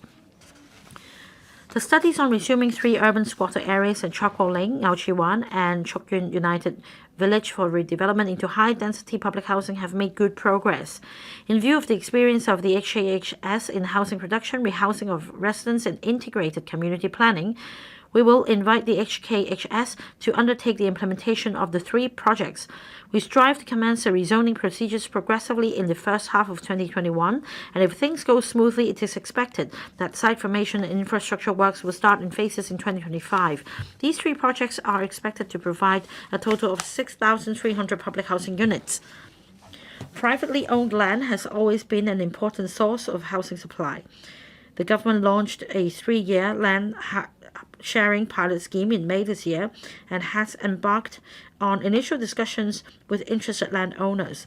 Besides, as proposed in last year's policy address, the Development Bureau has reviewed private land zoned for high-density housing development, but without any specific development plan, and assessed whether any such land is suitable for public housing development. It is expected that the related work will be completed by the end of this year. The Development Bureau will set up the Development Projects Facilitation Office, PDFO, to facilitate the processing of planning, lease modification, and other development approval applications for larger-scale private residential sites leading up to the commencement of works. PDFO will coordinate with departments involved to expedite the approval process and help resolve issues, including early escalation of unresolved issues to higher levels for steer. The Tuen Mun Chek Lap Kok Tunnel, scheduled for commissioning at the end of this year, and the MTR Tuen Mun South Extension, which is now at the detailed planning and design stage, will help drive the development of Tuen Mun West. We continue to prepare for the planning and engineering studies on the development potential of the reclaimed land at Long Gu Tan, about 220 hectares, and the coastal area at Tuen Mun West, about 220 hectares. and we will also review the need for the river trade terminal through these studies, with a view to increasing the potential of Tuen Mun West area for residential development and or other more beneficial uses. Lantau Tomorrow Vision. While the above-mentioned multi-pronged land creation efforts will undoubtedly provide part of the medium-term housing supply beyond the 10-year period under the existing long-term housing strategy, the medium and long-term housing needs of our people can hardly be fully met, not to mention building a more spacious living environment. Among the many land supply options, the Lantau Tomorrow Vision is the largest in scale and could provide the greatest amount of land. The current funding application is for conducting studies on the artificial islands in the central waters, involving the reclamation of 1,000 hectares and the provision of related strategic transport infrastructure. Originated from the Enhancing Land Supply Strategy in 2011, the concept of reclamation in East Lantau has been explored and discussed by the community for almost a decade and should not be subject to further delay. If we all act in an objective and fair manner with the long-term interests of Hong Kong in mind, we will understand that reclamation for developing artificial islands in the central waters under the Lantau Tomorrow Vision has a number of advantages, including creating new land, instead of solely changing the use of existing land from one to another, increasing housing supply with a proportion of 70% for public housing, optimizing the transport network of Hong Kong as a whole, and relieving traffic congestion in the Northwest New Territories by linking up the roads and railways on the Hong Kong Island, North Lantau, and the coastal areas of Tuen Mun, developing a livable and carbon-neutral community, boosting the commercial development potential of North Lantau, and addressing environmental issues by absorbing local public fill instead of sending it to sites outside Hong Kong for reclamation. In terms of financing, this project is practicable and will bring enormous economic benefits to Hong Kong. Although we have already secured support from the Public Works Subcommittee of the LegCo for the study in May last year, funding approval has yet to be obtained. For the sake of Hong Kong's future, the current term government will not give up on the Lantau Tomorrow Vision and will strive for the early commencement of the relevant studies. I pledge that the government will continue to listen to the views of various sectors of the community and proactively explore new financing options for the project in the course of the studies. In addition to making all-out efforts to identify and produce land, we must also expedite the land development process, as a lack of policy coordination and a complicated and lengthy approval process will directly slow down the turning of primitive land into spade-ready sites and the completion of residential developments. Over the past 2 years or so, the Steering Group on Streamlining Development Control, which comprises the Development Bureau and the Planning Department, Lands Department, and Buildings Department under its purview, has been focusing on the consolidation and rationalization of the standards and definitions adopted by the three departments in scrutinizing private development projects and helping to avoid multiple vetting. Having consulted the industry, the steering group has introduced 7 streamlined measures concerning building height restrictions, landscape requirements, site coverage of greenery, etc. Other measures such as GFA calculation will also be rolled out in the next few months. Land development does not involve only the approval process of these three departments, and development projects which require speeding up are not limited to those in the private sector. In fact, with the majority of government-led development projects being public housing projects, there is a greater need to compress the development schedule, lest it will be difficult to shorten the waiting time for PRH.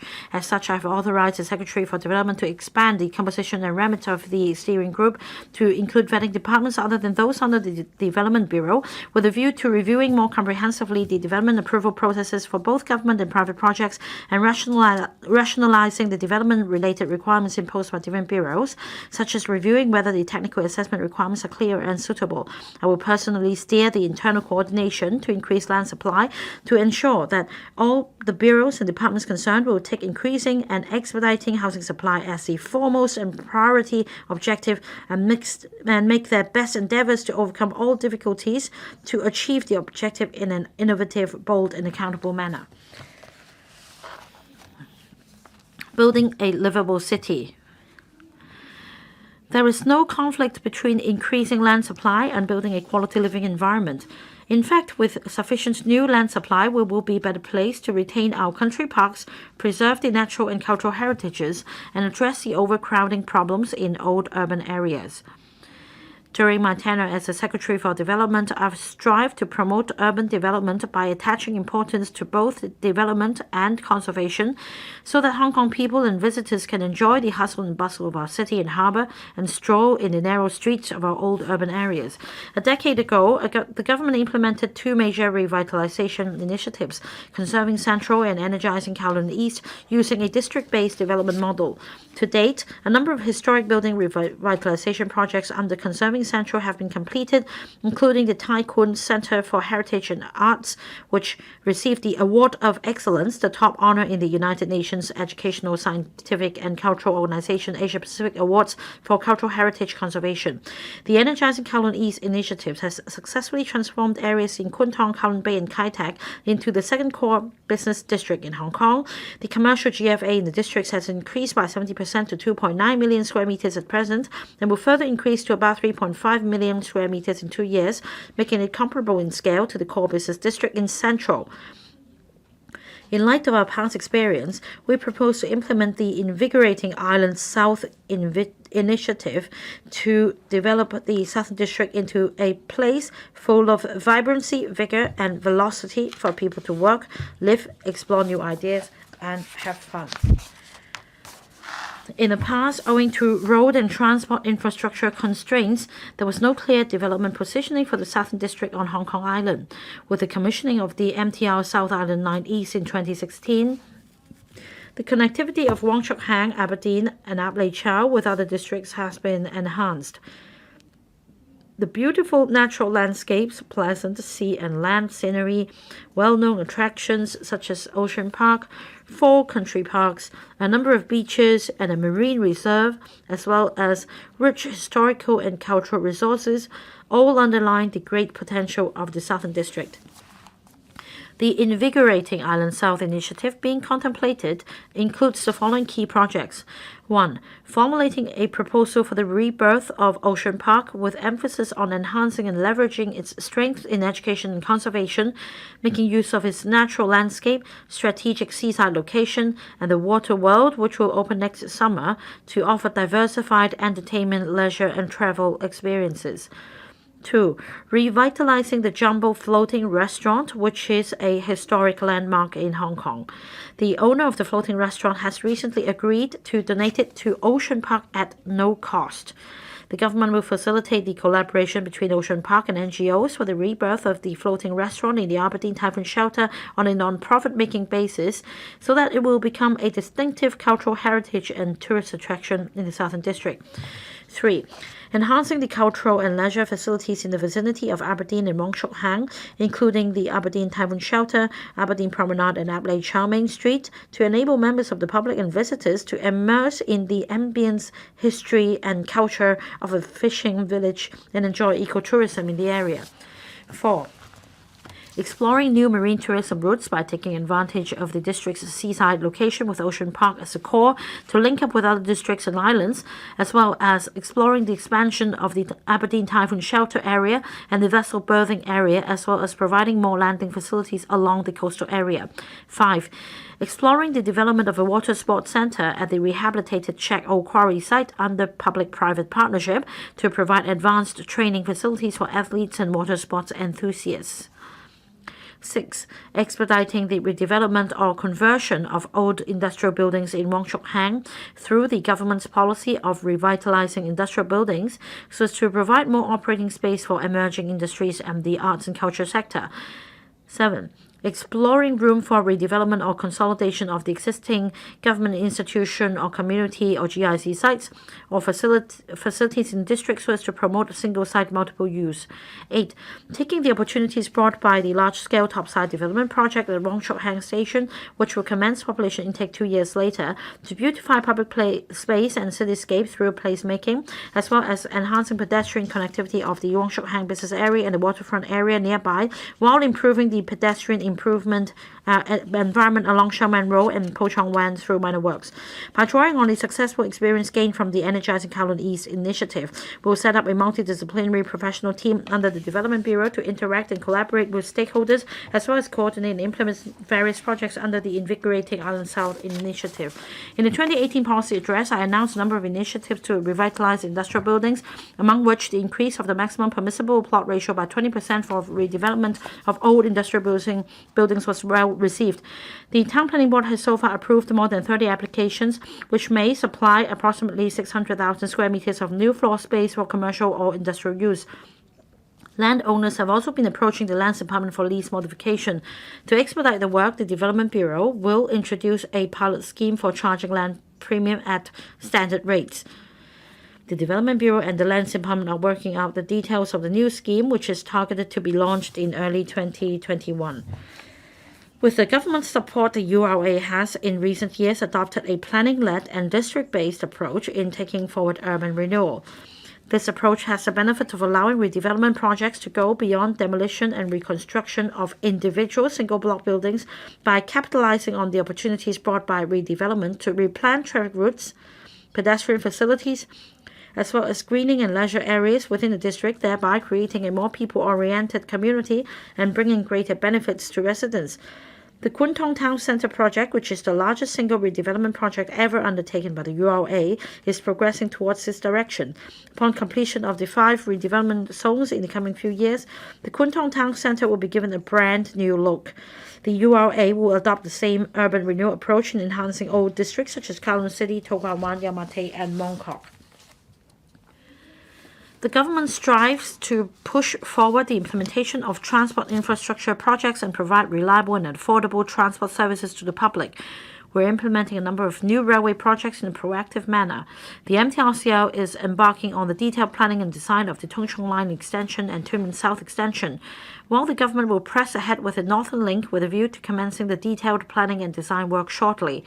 The MTRCL will also submit the South Island Line West project proposal to the government by the end of this year to tie in with the redevelopment of Wafu Estate and the Invigorating Island South initiative, after which relevant departments will study the proposal and implement the project in due course. In addition, the government will carry out a comprehensive traffic and transport strategy study, which includes surveying the latest travel patterns of the public, making reference to and introducing innovative transport modes and technologies as appropriate, with a view to enhancing our public transport services to meet the demand of the public, as well as deploying different transport resources more effectively to support sustainable development and facilitate the flow of people and goods in the GBA. Concurrently, we will conduct the strategic studies on railway and major roads beyond 2030 to explore the layout of railway and major road infrastructure and conduct preliminary engineering and technical assessments for their alignments and supporting facilities, so as to ensure that the planning of large-scale transport infrastructure will complement or even reserve capacity to meet the overall long-term land development needs of Hong Kong. To tie in with the further development of Energizing Kowloon East initiative, the government has largely completed the detailed feasibility study on the environmentally friendly linkage system EFLS for Kowloon East. The study studies implementing a multimodal EFLS in the district, which will be more effective and desirable than a standalone infrastructure.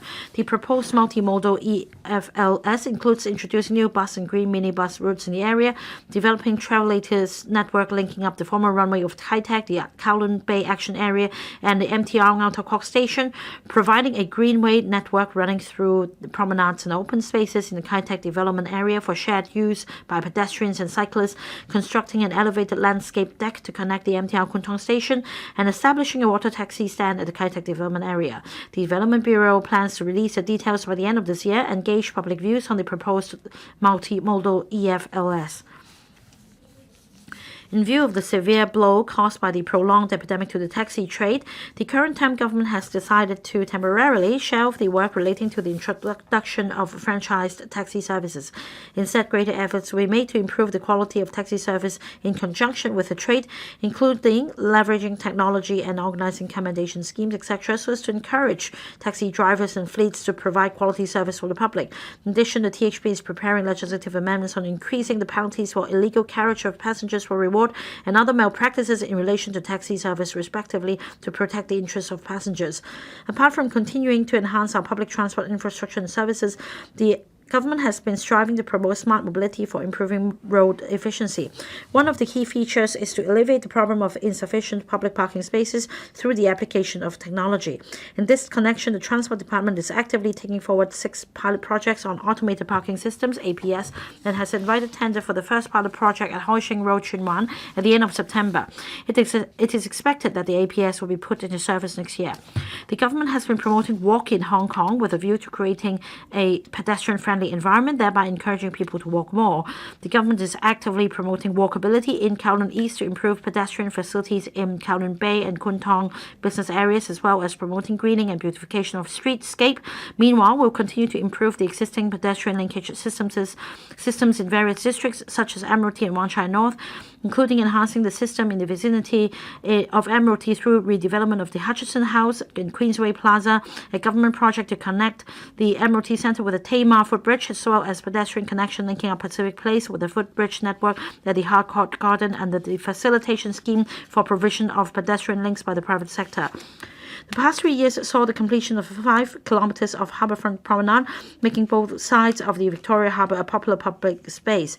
Upon completion of 13 large-scale projects supported by a dedicated funding of $6.5 billion, the harbourfront promenade will be extended from the current 23 kilometers to 34 kilometers in 2028, and both sides of the harbourfront will also be provided with an additional 35 hectares of quality public space with district characteristics.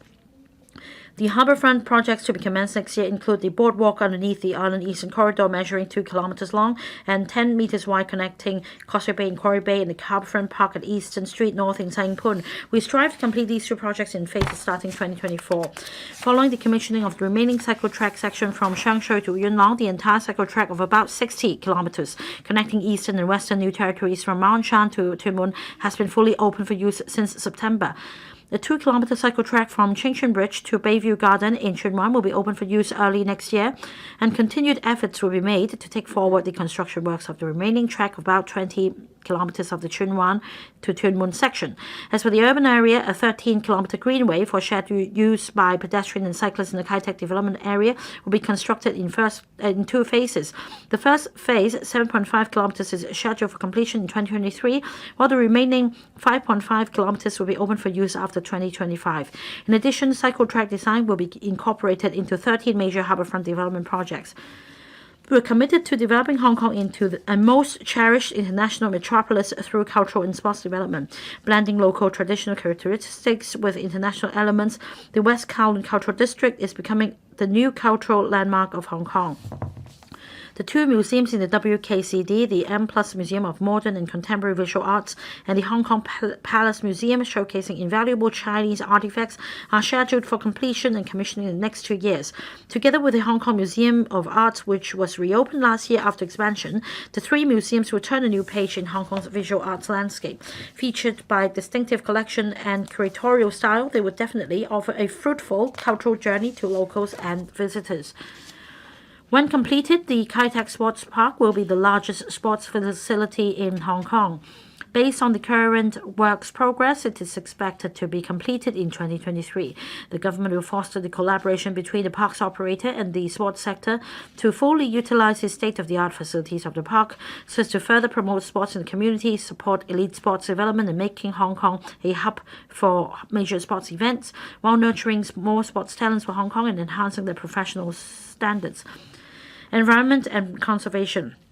In the past 3 years, Hong Kong has achieved good progress in areas such as improvement in air quality, nature conservation, development of renewable energy, energy saving and decarbonization, and construction of waste resources and sewage treatment infrastructures. To support green recovery, the Environment Bureau is adopting various new environmental protection measures, such as subsidizing existing private residential estates to install electric vehicle charging enabling infrastructure in car parks, expanding the recycling network in all 18 districts in Hong Kong, introducing the Green Tech Fund, etc. This will not only continuously improve the local environment, but will also create green employment and economic opportunities. It is expected that thousands of jobs will be created with these measures. In the coming year, the Environment Bureau plans to launch a long-term strategy blueprint on waste management and the Hong Kong's first roadmap on the popularization of electric vehicles, etc., with a target of ceasing the sale of conventional fuel-propelled private cars as well as updating a clean air plan for Hong Kong. Over the last decade, the government has allocated $47 billion to implement various energy-saving and renewable energy measures, promoting electric vehicles and vessels, and introduce innovative waste-to-energy and waste-to-resources facilities to help reduce waste and carbon emissions.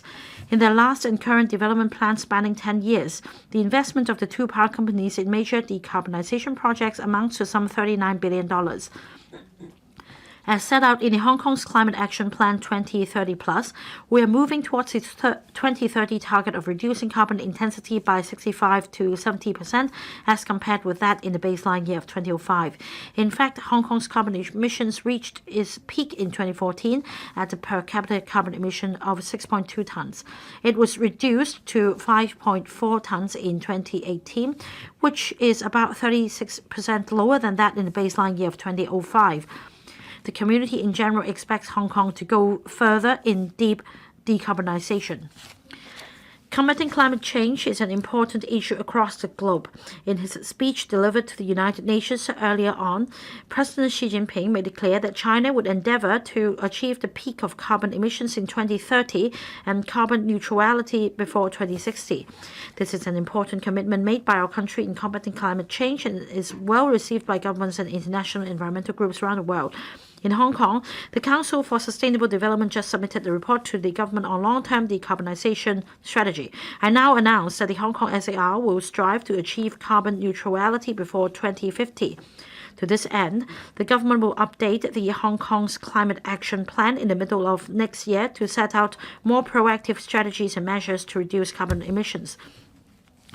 We will examine various means to reduce carbon emissions, which include exploring different types of zero-carbon energy and decarbonization technology, enhancing the energy efficiency of both new and existing buildings, promoting zero-carbon vehicles and green transportation, and building large-scale waste-to-energy facilities. To lower the cost of achieving carbon neutrality, we need to reduce the demand for energy through ways, such as introducing more stringent energy efficiency standards. We also need to enlist the full support of various sectors to adopt low-carbon lifestyles and economic transformation. We will develop green finance to boost investments conducive to reducing carbon emissions, build a low-carbon economy which is more resilient to climate change, and enhance public education and publicity.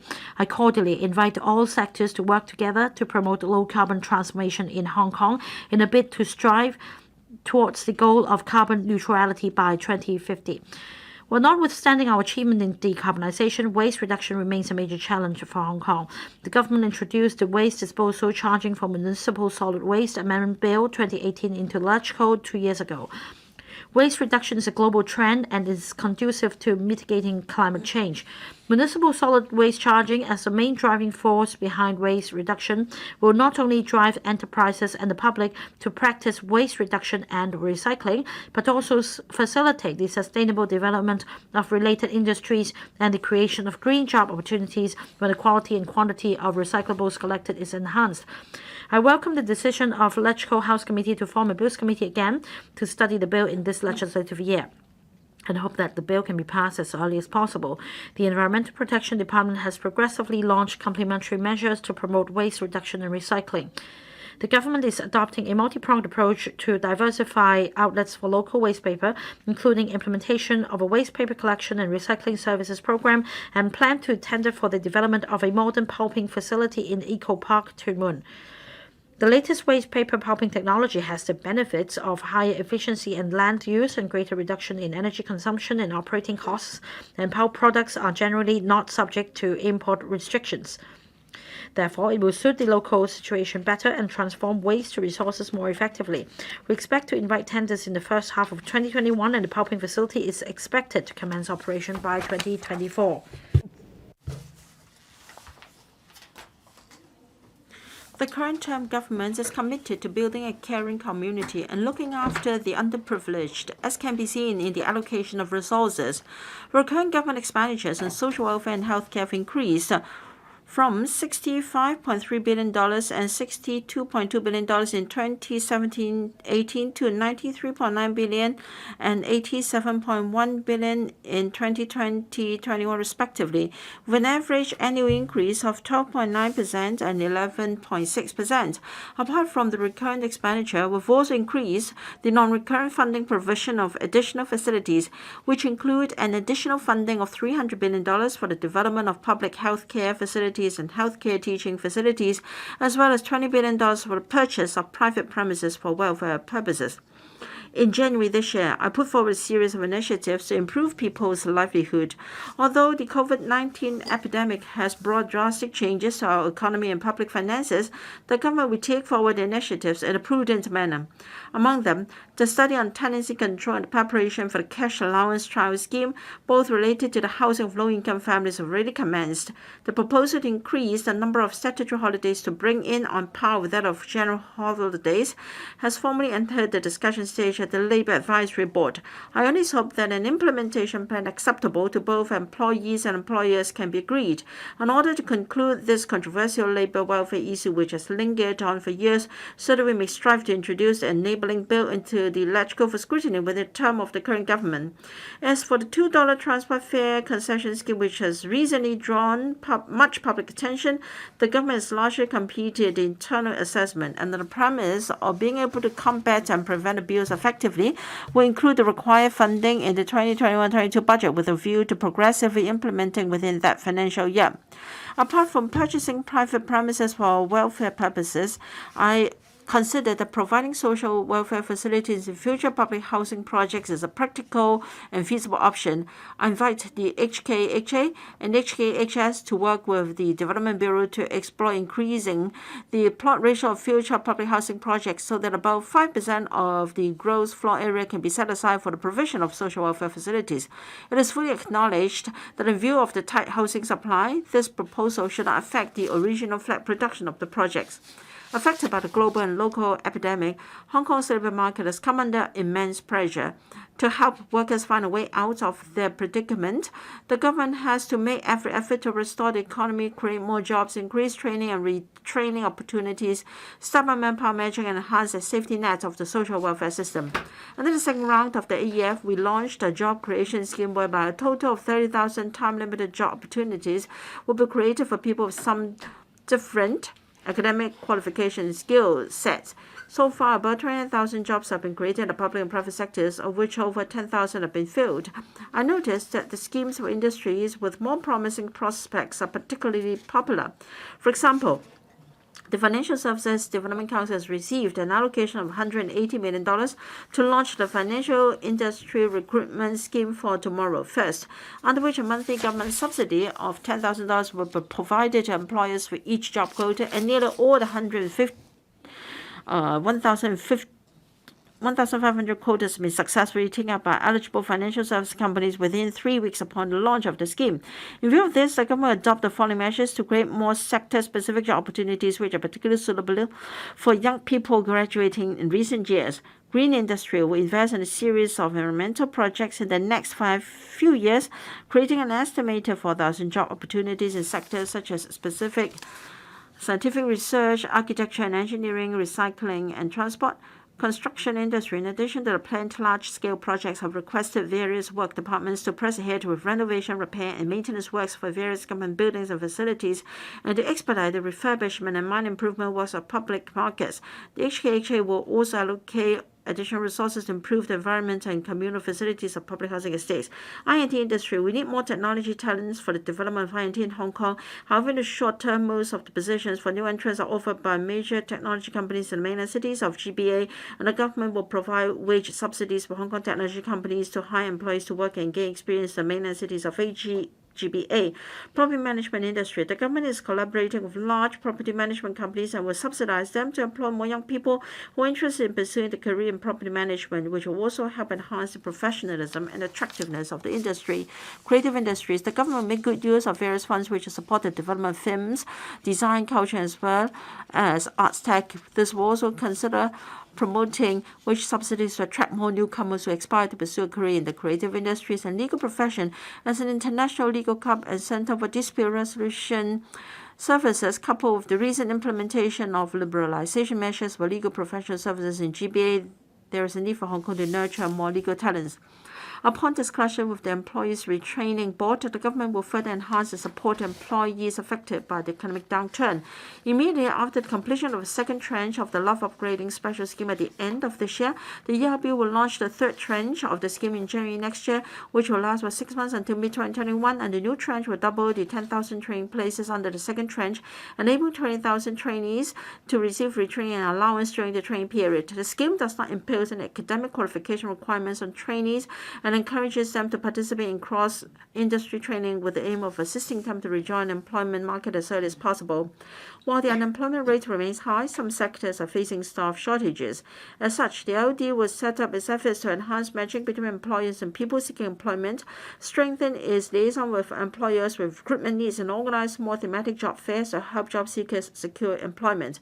At the same time, we'll also encourage employers to sectors that face persistent manpower shortages, including those of the care sector, to participate in the ERB's first hire then train scheme. In view of the tight manpower situation of frontline care staff in residential care homes with the elderly, will consider adjusting the training and working hour arrangements under the scheme to attract people to join the sector.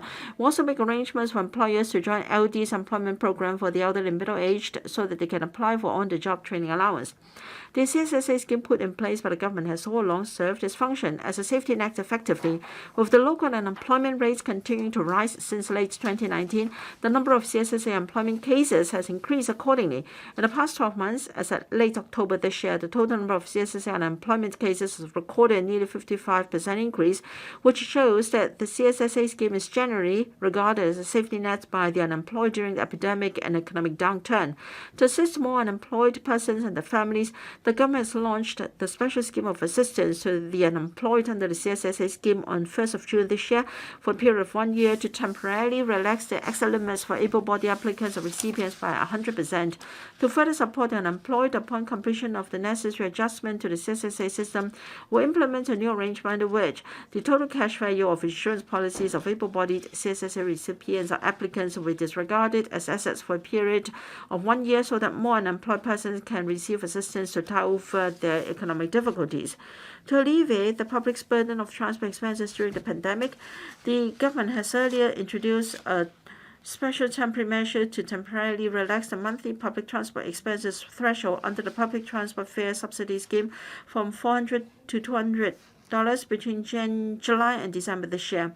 I've decided to extend the measure for 6 months. In other words, from 1st of January to the 30th of June next year, the government will continue to provide subsidy amounting to 1/3 of the monthly public transport expenses in excess of $200, subject to a maximum of $400 per month. It is estimated that around 3.8 million people will benefit per month.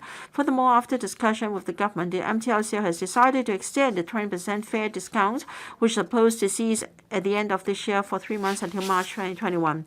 To support individuals and families with difficulties coping with their daily food expenditure, the SWD launched the short-term food assistance service projects since February 2009.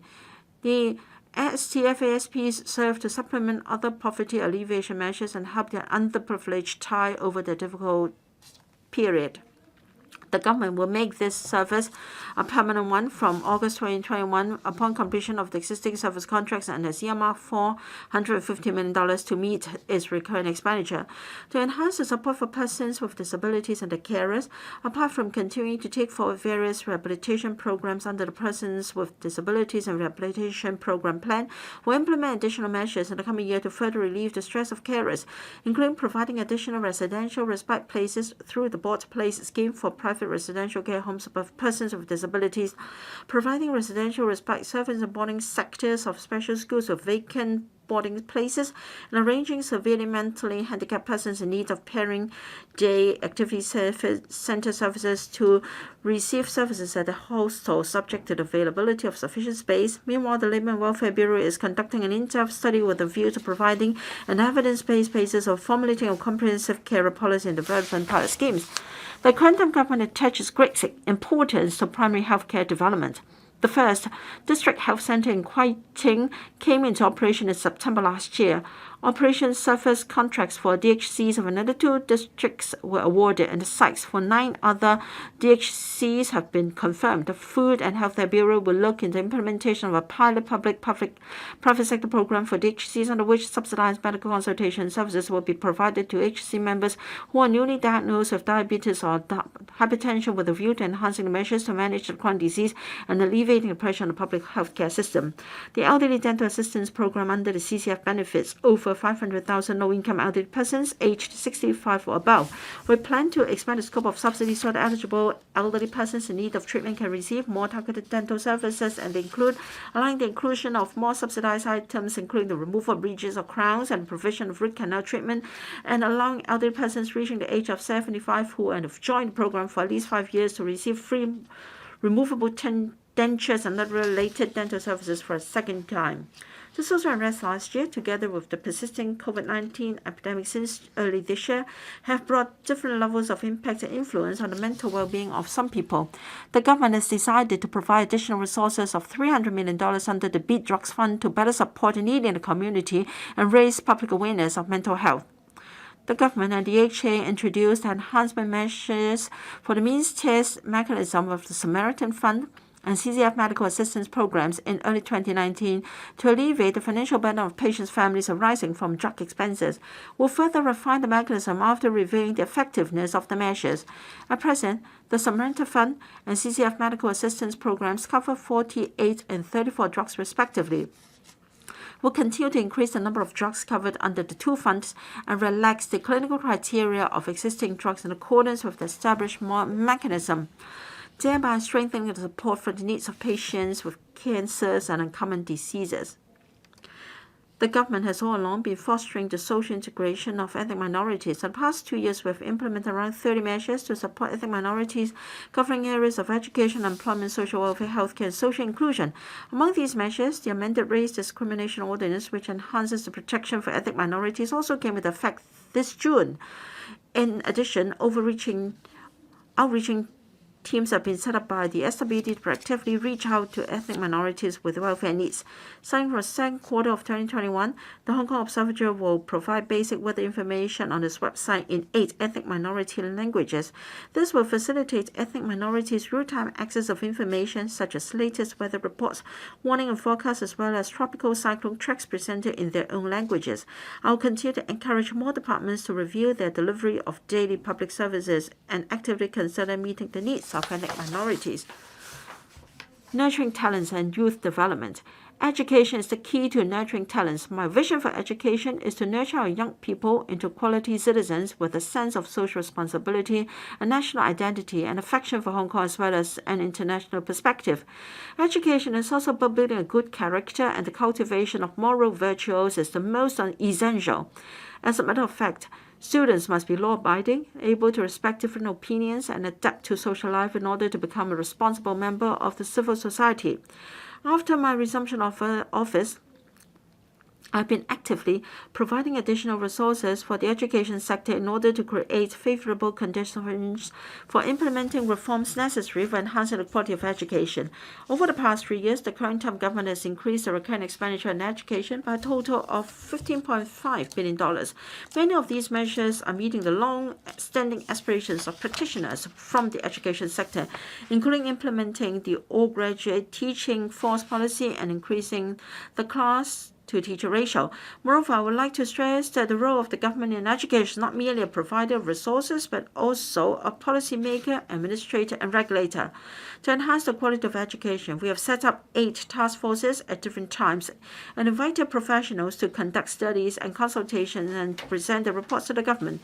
7 task forces have completed the work, and the EDB has joined hands with the relevant organization to implement the task force recommendations. The last task force on review of school curriculum submitted its report in September, and the EDB will provide the government's response in due course.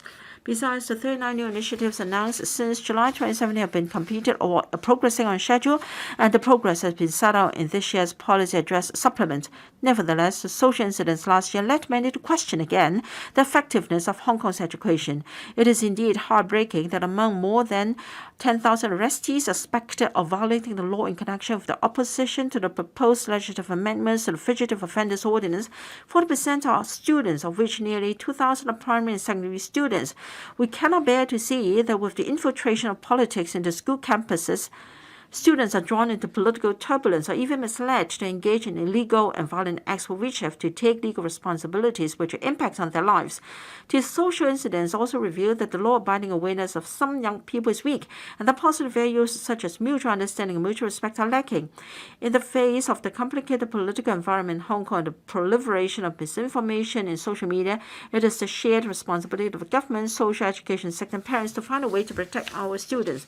Among the 5 domains of moral, intellectual, physical, social, and aesthetic developments, moral development is regarded as the most important one at the foundation of education. In fact, deepening students' understanding of the history, culture, and developments of our country and strengthening education on the Constitution and the Basic Law are the fundamentals of fostering their sense of national identity and awareness of national security.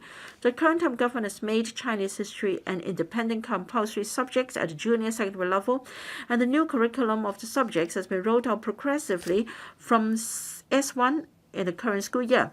The EDB will provide opportunities for students to join study tours that integrate with the curriculum and encourage primary and secondary students to learn more about the essence of Chinese culture for nurturing the moral character and cultural identity. Moreover, EDB will, through diversified activities, cultivate primary and secondary students' comprehensive understanding of the nation's development, the Constitution, the Basic Law, the implementation of one country, two systems, and the importance of national security, and teach them to respect and preserve and persevere the dignity of the national flag and the national anthem as symbols of our country, to foster positive values among students as well as development in them, a sense of identity, belonging, and responsibility towards the nation, the Chinese race, and our society. There has been ongoing controversy over the subject of liberal studies under the senior secondary curriculum in society.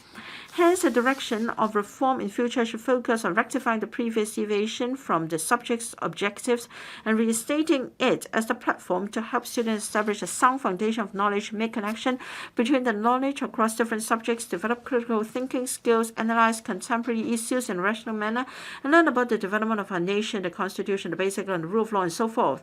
The reform of curriculum should tie in with the work of examination and assessment. In the previous school year, a wrong question in the Hong Kong Diploma of Secondary Education examinations generated heated discussions in the community. I expect that the Hong Kong Examinations and Assessment Authority will improve its question moderation mechanism continuously to prevent recurrence of similar problems. In line with the goals of promoting whole person development and catering for student diversity, will further promote applied learning as a secondary senior selective subject and provide students with subsidies and more diversified courses to broaden their studies and learning experience to facilitate their diversified development. Although face-to-face classes in schools were temporarily suspended due to the COVID-19 epidemic, students were still able to learn during the class expansion of the concerted efforts of the EDB in schools by flexibly using different innovative means. To further support schools and teachers in implementing this blended mode of teaching and learning, the EDB will set aside $2 billion in the Quality Education Fund to launch a 3-year program. This will, on the one hand, support the provision of ancillary facilities for e-learning, such as setting up a platform for sharing learning and teaching resources, as well as encouraging the sharing of quality teaching material by students. On the other hand, ensure that all students will have equal opportunities in accessing e-learning, including through subsidizing schools to purchase mobile computer devices for loan to needy students and to provide Wi-Fi routers and mobile data cards for students who do not have access to appropriate internet services because of the living environment. To cater for the immediate needs of students from disadvantaged families, the EBD also provided a one-off top-up grant for supporting online learning of financially needy students to public sector schools early this month. Students have far-reaching influence on the whole person development of students and play a vital role in passing on knowledge and nurturing students' character. I hope that they will nurture students in the persons of great ability and integrity who will also become the pillars of our society in safeguarding one country, two systems. As the authority responsible for the registration of students, the government will enhance the quality of teachers through measures in respect of entry to the profession, training, and management. Will discuss with teacher education institutions in ensuring the ethics, character, and conduct of teachers. Will also strengthen the training of teachers and principals upon the appointment, during the service, and before the promotion. The government will take stringent actions against teachers who are incompetent or found misconducted, including cancelling the registration of those who are found seriously misconducted for the well-being of students. The on-site preschool rehabilitation services, a new type of cross-disciplinary and cross-bureau services, aim to support students with special education needs to help them grow healthily by early identification and immediate intervention. As the pilot project has proved the services effective, the OPRS were regularized in October 2018 in the current school year. The service places have been increased substantially from 3,000 to 8,000 and will be further increased to 10,000 in the year 2022-23, with the aim of achieving zero waiting time to provide earlier support to children waiting assessment by the Child Assessment Centers under the Department of Health and those assessed as having only mild developmental programs. We've launched a 20-month pilot scheme for kindergartens participating in the OPRS this school year. The Hong Kong Academy of Performing Arts is the only higher education institution in Hong Kong that provides education and training in the performing arts and related technical arts. In the QS World University Rankings for Performing Arts 2020, the Hong Kong APA continued to rank first in Asia and 7th globally. The government supports the provision of new teaching facilities in the student hostel for the HKFP in the Eastern District on Hong Kong Island to enrich teaching and learning infrastructure and experience and to foster the healthy development of tertiary education in the performing arts. To expand the talent pool of Hong Kong, not only do we need to make our best endeavor to nurture local talents, we also need to proactively attract non-local talents to come to Hong Kong. Invest Hong Kong work in partnership with various bureaus, CTOs, and organizations promoting INT, financial and cultural development to adopt a strategic approach in actively promoting around the world the facilitation measures and development opportunities available in Hong Kong for high-quality talents with the focus on attracting those in demand in various areas. As a diverse group, young people have different goals for their life. In my 2017 policy address, I proposed 3 directions of our youth development, namely addressing young people's concerns about education, career pursuits, and home ownership, and encouraging their participation in politics as well as public policy discussion and debate. Considerable progress has been made. However, the social unrest, unstable epidemic situation, and prolonged class expansion over the past year have affected the lives and learning patterns of young people. Some feel confused and helpless about their future and the way society is developing. In view of these situations, the government will consider how to create an environment that enables young people to grow healthily, build a stable home, pursue a good career, and unleash their full potential. We also hope that our young people can set their sights on our country, seizing the opportunities to study, work, and live in the GBA so as to broaden the scope for realizing their dreams. Taking into account Hong Kong's economy and market scale, the youth unemployment rate may remain a double digit for some time. On the other hand, with a population of 70 million and huge development potential, the GBA can provide career development opportunities for young people. During the policy address consultation exercise this year, many enterprises indicated that with subsidy from the government, they could afford job opportunities to young people of Hong Kong and the GBA with vibrant economic growth. To encourage and support young people to work and pursue their career in the mainland cities of the GBA, the Hong Kong government will launch the GBA Youth Employment Scheme to encourage enterprises with operation in both Hong Kong and the GBA to recruit and deploy local university graduates to work in the mainland cities of the GBA. The scheme will provide 2,000 places, of which some are INT positions, as I've mentioned earlier. Furthermore, more and more young people wish to demonstrate their ability by starting their own businesses and finding an alternative path to working in traditional sectors. Last year, the Youth Development Commission introduced a new funding scheme for youth entrepreneurship in the Guangdong, Hong Kong, Macau Greater Bay Area under the Youth Development Fund to render better entrepreneurial support and incubation services to Hong Kong young people who intend to start their businesses in Hong Kong and the mainland cities of the GBA and to further address their initial capital needs. Once the epidemic situation has become stable and cross-border travel resumed, the Home Affairs Bureau will launch a scheme to subsidize over 10 NGOs to implement youth entrepreneurship projects. It is estimated about $100 million will be provided for nearly 200 youth startups and supporting services to about 4,000 young people. Guangdong and the mainland cities of GBA have agreed to support the scheme by providing co-working bases and letting Hong Kong people enjoy the same treatment and support as their peers on the mainland. In addition, the Hong Kong government established the Alliance of Hong Kong Youth Innovative and Entrepreneurial Bases in the Greater Bay Area to serve as a one-stop information, publicity, electricity, an exchange platform to further support innovation and entrepreneurship by Hong Kong youth and the GBA, to provide more opportunities for young people to participate in policy discussions and understand government operation. We have regularized the member self-recommendation scheme for youth launched by the current term government and expanded it to cover more boards and committees. Young people aged between 18 and 35 may self-nominate to become members of specified government advisory committees through the scheme. So far, around 340 posts are currently held by young people who have been appointed directly or indirectly to the advisory and statutory bodies through the scheme. The overall ratio of appointed youth members in the advisory and statutory bodies have increased from 7.8% in 2017 to 30% at present, gradually approaching the target of 15% set by the current term government. Closing remarks.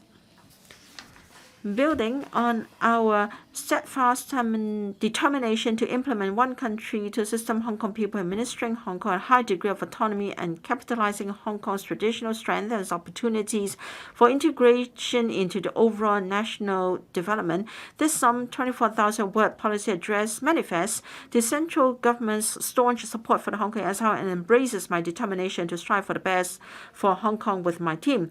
As long as we stay true to our aspiration in implementing one country, two systems, safeguard national sovereignty, security, and development interests, maintain our confidence in Hong Kong, refrain from politicizing matters, maintain communication in a rational manner, and seek common ground while putting aside difficult differences, will surely be able to deal with the problems that arise in the course of implementing one country, two systems and address some deep-seated conflicts in Hong Kong.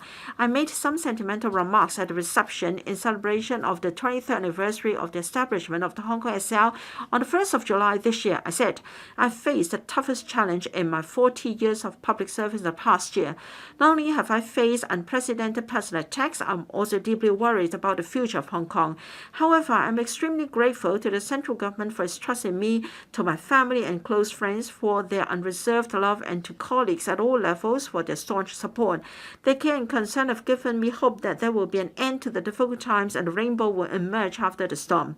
In the coming year, the Hong Kong self-government will double its efforts to put the epidemic under control, revive the economy, restore social order, rebuild Hong Kong's international reputation and people's confidence in government with a view to relaunching Hong Kong. Thank you. The Chief Executive has delivered the policy address to the Council and now leaves the chamber. Members, please stand up.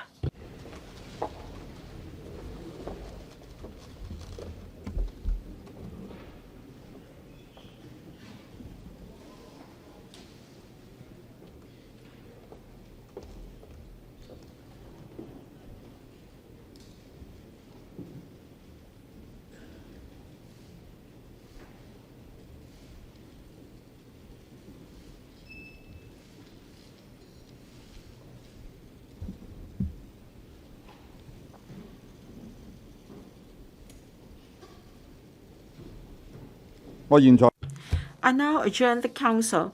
The Council will resume for holding the Chief Executive's question and answer session of the policy address tomorrow at 10:30 a.m.